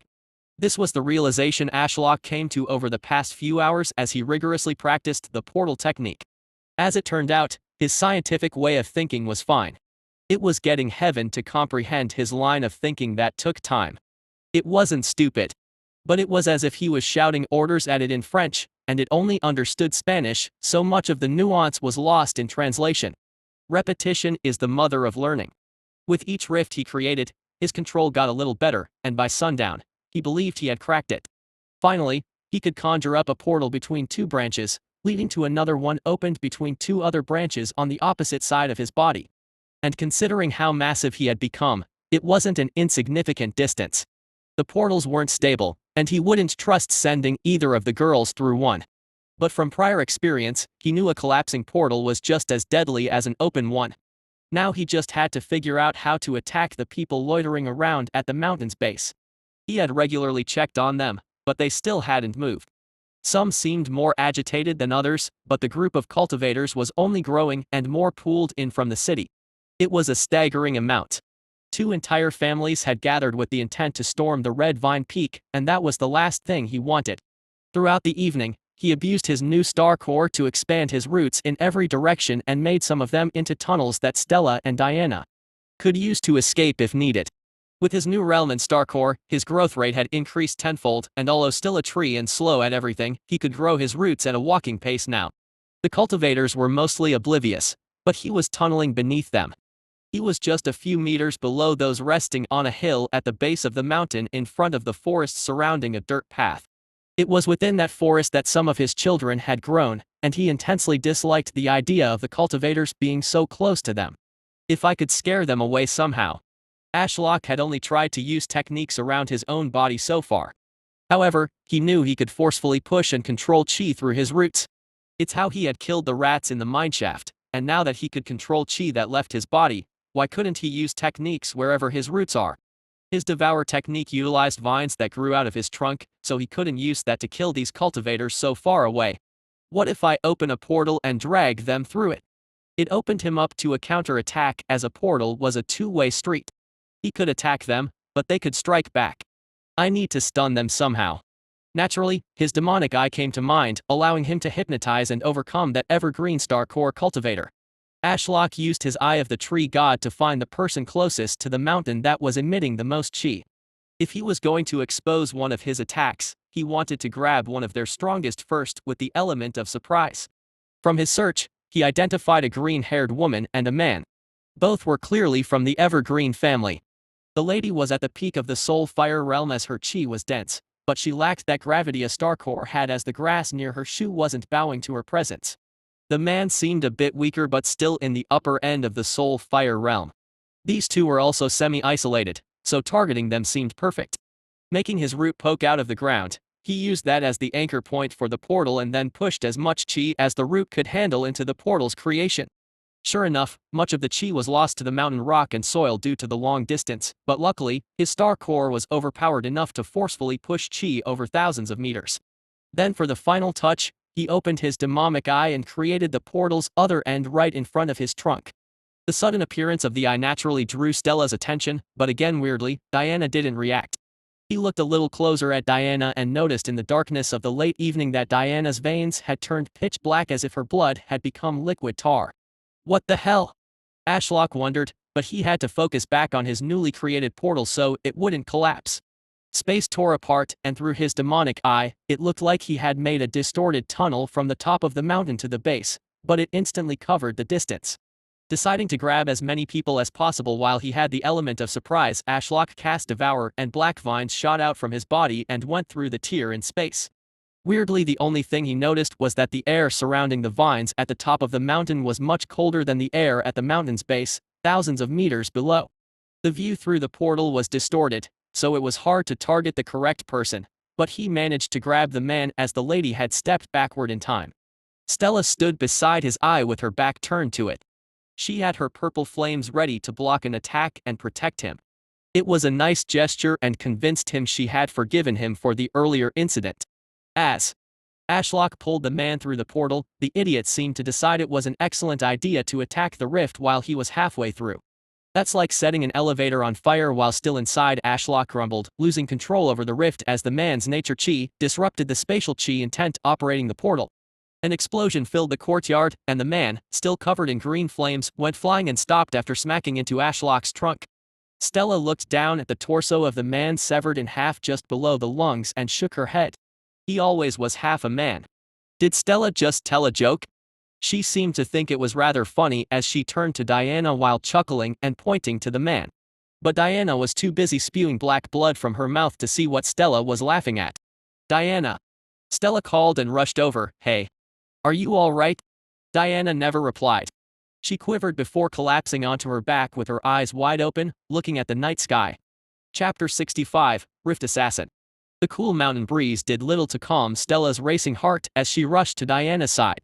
The darkness of dusk had masked Diana's condition, but now that Stella kneeled by her side with her purple flames illuminating Diana's face, she could see black lines like a spider web under her pale skin crawling up her neck. Diana's eyes were wide open and her breathing was erratic as if she was being strangled and gasping for air. "Diana! Hey!"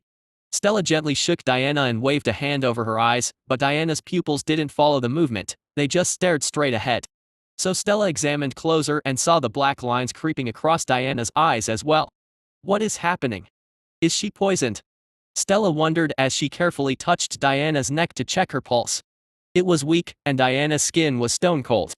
Stella tried to run through what could be wrong.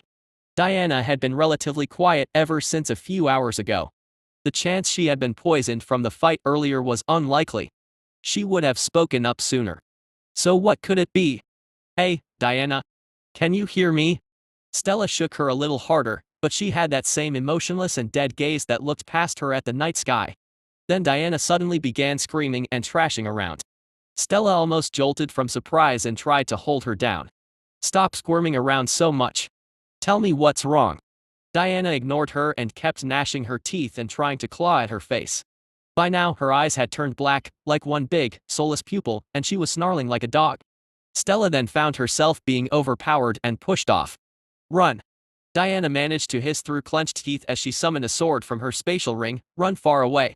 She then slashed at her own legs and fell on her face with a groan. Her sword clattered and slid from her grip along the stone. Her eyes dulled before closing and she muttered before passing out, "Beast course." Suddenly everything made sense. Diana had pushed herself till Kiss exhaustion during the fight earlier and had succumbed to her heart demons. Stella's heart thumped in her chest and her hands felt clammy as she looked down at Diana lying on the ground. Was she about to lose another person in her life? Panic set in. Her eyes darted around the central courtyard while trying to derive a way to save Diana. An obvious solution was to feed her a beast core. Stella brought her golden spatial ring up to her mouth and whispered, "Please. Please, can there be one stashed away?" and hear it flash with power, and she mentally scanned the mountain of junk stowed inside, but there were no beast cores or even pills. Just a lot of clothes, bird meat, fruit from ash, and monster parts. Leaving the pocket space, Stella looked back at Diana. The golden ring around Diana's finger glinted in the light of her soul fire. Stella reached forward but paused. Diana was in a similar realm, so it would take too long to break the seal on her ring. But something inside her whispered that it was possible. That the normal rules no longer applied. Ever since taking that pill from Senior Lee, she had felt different, superior. She had punched the heavens lightning without breaking a sweat. So what could a spatial ring seal mean to her? Scrambling forward and ignoring the cold stone on her shins, Stella pulled the golden ring free from Diana's limp finger and began to work on breaking the seal. Done. Huh? Stella stood for a moment in disbelief, blinking at the unsealed ring. Without a moment to waste, her mind entered the space. There was a lot more to sort through. Piles of clothes they had bought from Slimer. Cultivation pills and ingredients and other personal items like swords. But no beast cores. Stella looked at the ingredients and thought about the weird new thing Ashlock had grown that could apparently help with alchemy, but she knew nothing about alchemy. Something to learn in the future for sure, Stella muttered under her breath as she put the ring back on Diana's finger. Now what? Stella looked around the desolate courtyard. She ran between the bloodied shreds of cloth that hadn't been devoured but couldn't locate any spatial rings. She returned to Diana. "Excuse me for this," Stella said as she searched her pockets. Sure enough, she soon found all of the spatial rings from the cultivators and even one with the Star Core realm lock. Stella found it odd that Diana had pocketed so many spatial rings and not said anything, but for now, she just focused on breaking their seals and searching through them. "Ha!" Stella shouted, finding a single beast core in the third one she searched. Diana had told her that beast cores were expensive and usually bought and consumed on the spot, so there was little reason to carry them around, so she hadn't been optimistic about finding any. Stella placed the beast core in front of Diana's nose. The girl's eyes snapped open, and like a feral dog, she lunged forward and devoured the core. The darkness in her eyes receded slightly, showing the white around her pupil. More. Diana croaked like a person starved of water. Hold on a second. Stella broke seal and seal but couldn't find a single beast core in any of the rings. 12 rings clattered to the ground, and only the one with the star core seal was left in her hand.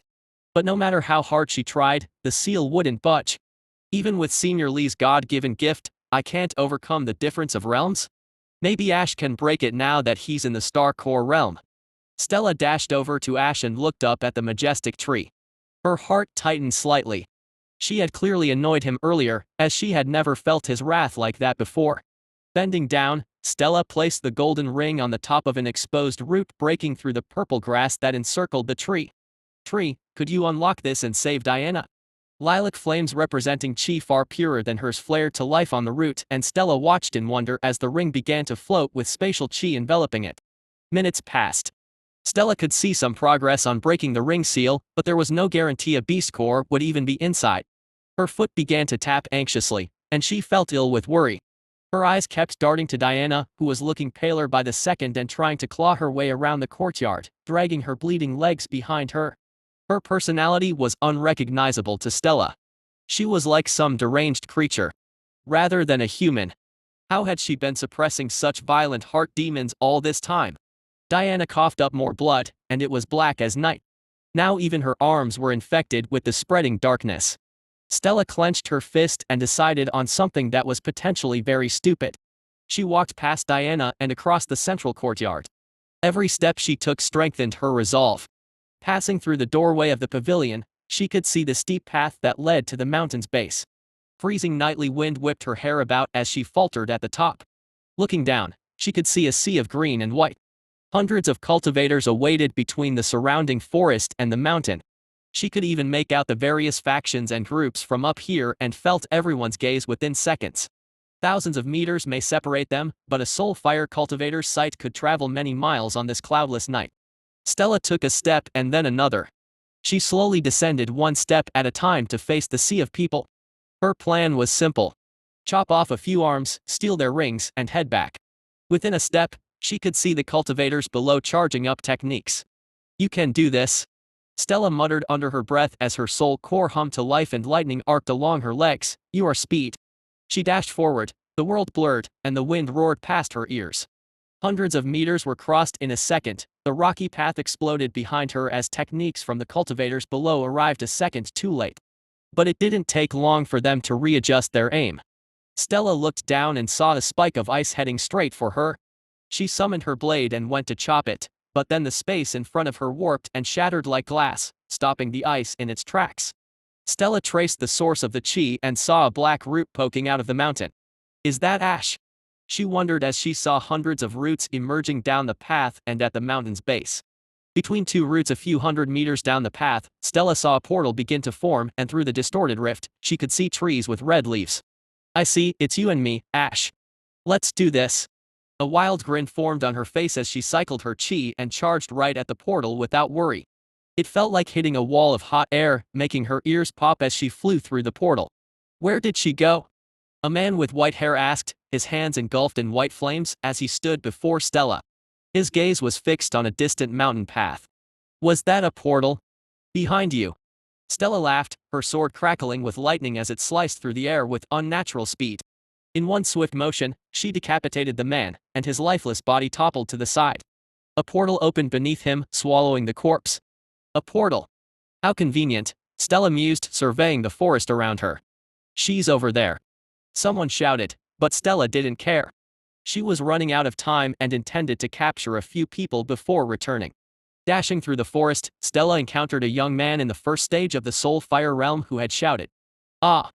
The man yelped, fumbling to raise his sword in defense, clearly unprepared for Stella to close the distance in less than a second.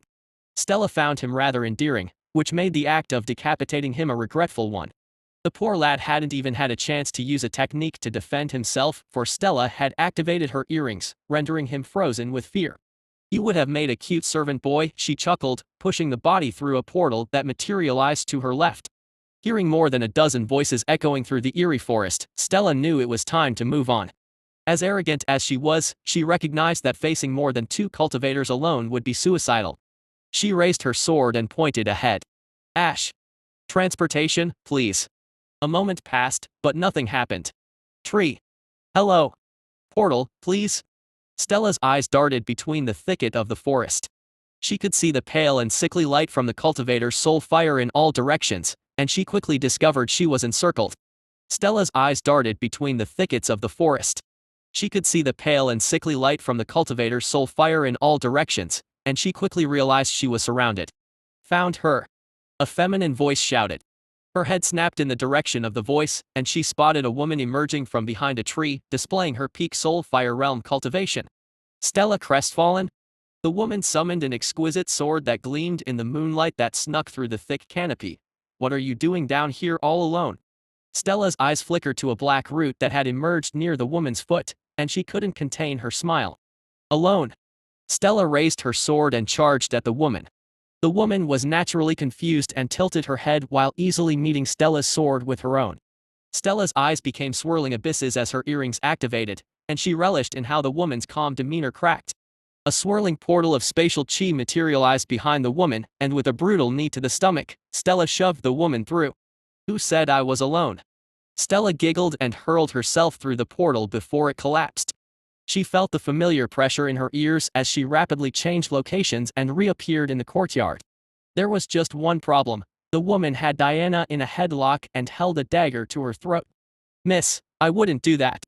Stella warned, but it was too late.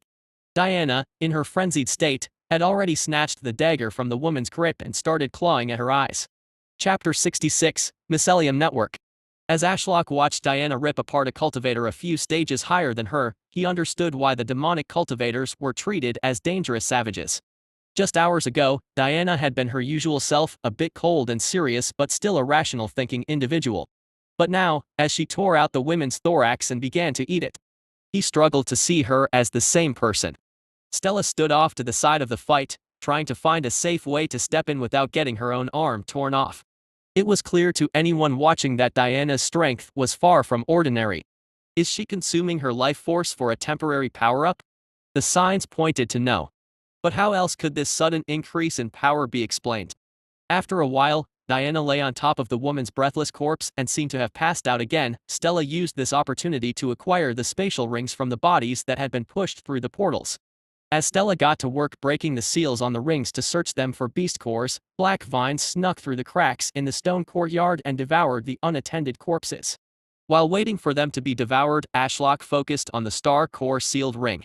Unlike Stella, who had spent only moments breaking each ring seal, he had been at his for a while now. He could tell he was close. A barrier seemed to surround the ring, and as he poured more spatial chi into the barrier, it began to crack. Then it shattered, and he found himself inside the ring. Inside were a few beast cores, evergreen family robes, some chi-infused chains, and various other items. Unfortunately, none of the things seemed very useful to a tree, so he let the ring clatter to the ground, drawing Stella's attention. Stella rushed over. Ash, you broke the seal. She picked the ring up, and her eyes went wide. Thank you. Without another word, she ran back to Diana while clearly searching through the ring for useful things. Minutes went by, and notifications began to flood Ashlock's tired mind. Plus 21 SC. Plus 53 SC. Plus 47 SC. Such low points. Ashlock muttered within his mind, I need to start hunting higher realm cultivators and beasts if I want to continue this growth rate. Ashlock watched Stella drag the unconscious and barely alive Diana off to the side and tie up her limbs with the chain, letting off a hint of chi. She then began to feed her some beast cores she found and other pills. He paid them no mind. Rather, his attention was focused on the ravaged corpse of the peak stage soul fire cultivator. It was an objectively gruesome sight, but Ashlock felt nothing except a cold lack of empathy. Have I become a psychopath? What's wrong with me? Ashlock looked the body up and down but still felt nothing, except maybe a little hungry. The human part of his mind was revolted, disgusted, and at a loss for words. He had seen many deaths in this world, but this one felt different. Was it the fact that just a single stage separated them and she had died such gruesome death right before him? She died because she was weak and inferior, Ashlock said without thought but paused. What the hell? When had this change in mindset come about? Had he always completely disregarded all human life except those close to him? He hadn't thought about it much, just went with the flow. Killed those that were a threat and devoured those killed by others.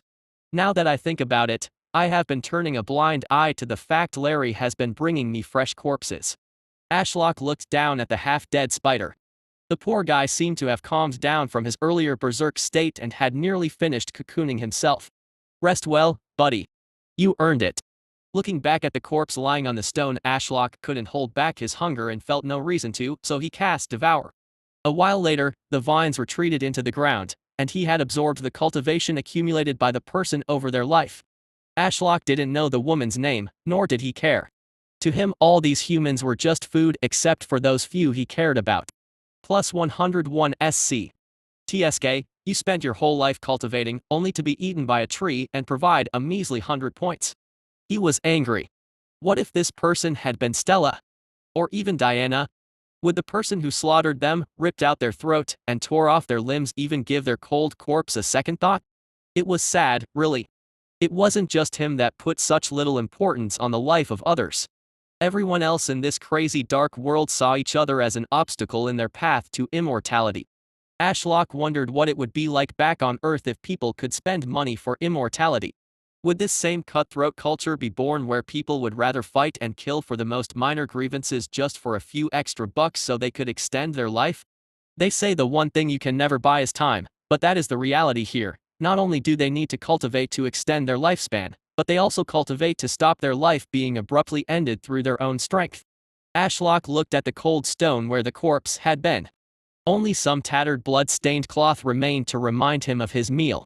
She might have had connections, allies, and a powerful family, and even terrorized and exploited the mortals for her ascension. But none of that mattered when she faced a foe only a little stronger. Her life was extinguished in the most brutal way possible within minutes. An important lesson.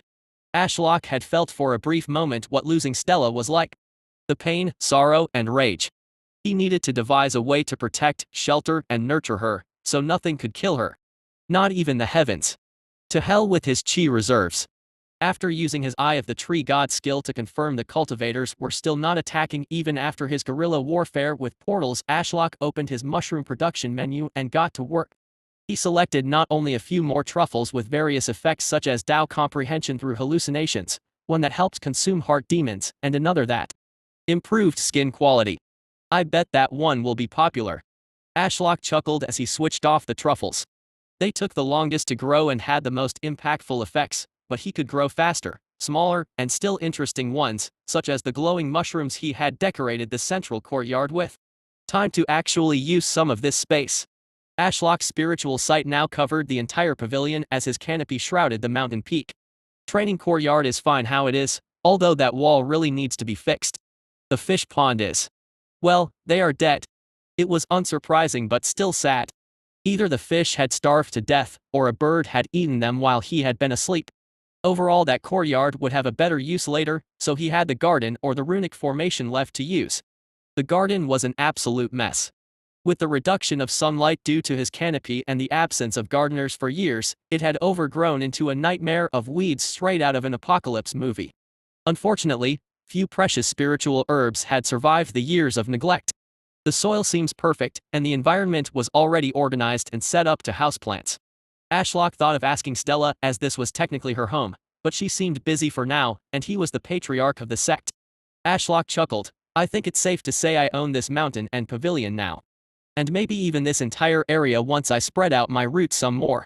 Creating a load of random mushrooms that granted random small boosts to cultivation and selecting the garden as the location to grow them, Ashlock felt his star core happily provide the required chi. In real time, he watched the courtyard of weeds evolve into a mushroom paradise. Now, to check on my disciples. Ashlock switched his view to the central courtyard. Diana looked better. Which wasn't saying much considering the state she was in before. Her skin was still covered in black veins, and her eyes were dyed black, but she seemed saner and wasn't trying to bite Stella's face off. However, even Ashlock, with his limited knowledge of this world, could tell feeding her beast cores was a temporary solution to a bigger problem. Diana had gone cold turkey and managed for a while, but after being pushed too far in the recent battle, it seems she succumbed to her heart demons, which seemed like a fancy way of saying she relapsed as a drug addict. Maybe the truffles he was growing could help, but they still needed a week to grow, so for now, Diana would need to either recover on her own or remain chained up until the truffles were fully matured. A while passed and Diana seemed to have passed out again. Stella was keeping tabs on her, so Ashlock felt now was a good time for an experiment he had been waiting for. When he upgraded his chi fruit production to be great a while ago for 900 credits, the only significant change had been the ability to put a demonic tree seed in his fruit. Why had it cost so much for such a seemingly minor feature? That question had plagued his mind ever since. So he spread his seeds far and wide, using birds, in hopes of discovering the answer. But his babies had been so far out of reach, growing up in the forests surrounding the mountain. So he had no opportunity to meet them and see if they had any particular connection. But that had changed. Using Eye of the Tree God, Ashlock soared past the groups of restless cultivators from the Winter Wrath and Evergreen families that were busy shouting at each other and focused on the nearest baby demonic tree. Although calling it a baby was hard, considering it towered at over 20 meters. It had been one of the first he had planted and had already grown so strong. His root slowly approached underground, not out of choice since the root was so far from his star core. The growth began to slow down. That's something Ashlock had also taken note of. His power was concentrated around and within his trunk rather than throughout his entire body, such as his roots and branches, which functioned more as an extension of himself. After what felt like ages, his root broke through the last bit of rock and hit the soil for the first time. It felt warm and damp, like a nice blanket, rather than cold and coarse like the mountain stone. Why had he awoken thousands of meters in the sky on a mountain peak? Why couldn't he have been born among his fellow trees in this lovely, warm soil? The more he relished in the warmth of the soil, the more slothful he felt. No wonder trees sleep a lot. I would have never bothered to wake up to even sign in if I had been born here. Maybe being born on a desolate mountain peak was a blessing in disguise then. Warning: Mycelium Network invasion. Mycelium Network? Like fungus. Ashlock switched his view from his god eye and looked through the root burrowing through the soil. Of course, shifting perspective like this would make any normal human immediately vomit on the spot, but as a magical tree, swapping his point of view from being high in the sky to below the earth instantly wasn't an issue. As the system message had suggested, mycelium was wrapping around his root and trying to penetrate his root cell wall, but to little effect. Naturally, his root that could penetrate mountain rock wouldn't lose to some fungi. However, Ashlock decided to allow the invasion, as he knew trees weren't as solitary as everyone believed. They actually communicated and shared resources, not through their roots, but via mycelium. The system deemed it an invasion, but Ashlock saw it as an integration into the forest network. A way to connect with his fellow trees and maybe even his children. Lowering his defenses and deliberately opening his roots up like one would open their pores, he allowed the mycelium in. A wave of fear assaulted him. Although not in the emotional sense, he was still rational. But his entire body seized up as if he were about to die. The equivalent of tree adrenaline flooded his system, and he suddenly felt fully awake as if it was midday rather than midnight. It was time to fight. His body had gone into a weird state as if there was an impending doom, which there kind of was with the cultivators still at the mountain's base. The forest was terrified, which in turn made him too. Without thinking, he took control of the situation and flooded the mycelium network with his overwhelming presence. The fear subsided, and his body managed to calm down. His root continued delving deeper into the forest, under the clueless noses of the cultivators loitering about overhead. As more mycelium was welcomed into his roots, Ashlock noticed something. The more chi he injected into the network to calm the poor trees, the more sugars, proteins, and water he received. He had been using chi to replace these necessary things a tree needed to grow throughout his life, as there was none in the mountain rock. With this abundance of new resources, his root began to speed up its growth rate as these useful substances were injected. For some reason, I feel like a real tree now. Ashlock laughed as he tunneled further. He passed the roots of some normal green-leaved trees. He didn't feel anything special from them or much chi. A few seemed in the low stages of the chi realm and clearly hadn't developed a conscious. So what was flooding the mycelium network with fear? Was it these trees doing it naturally, or was it something else? And then Ashlock's root passed the roots of his child, the very first demonic tree he had planted. Relief mixed with a hint of curiosity washed through the mycelium and into his root. Ashlock could tell instantly that the baby demonic tree had cultivated far enough to have developed consciousness, and it seemed to recognize him as its father,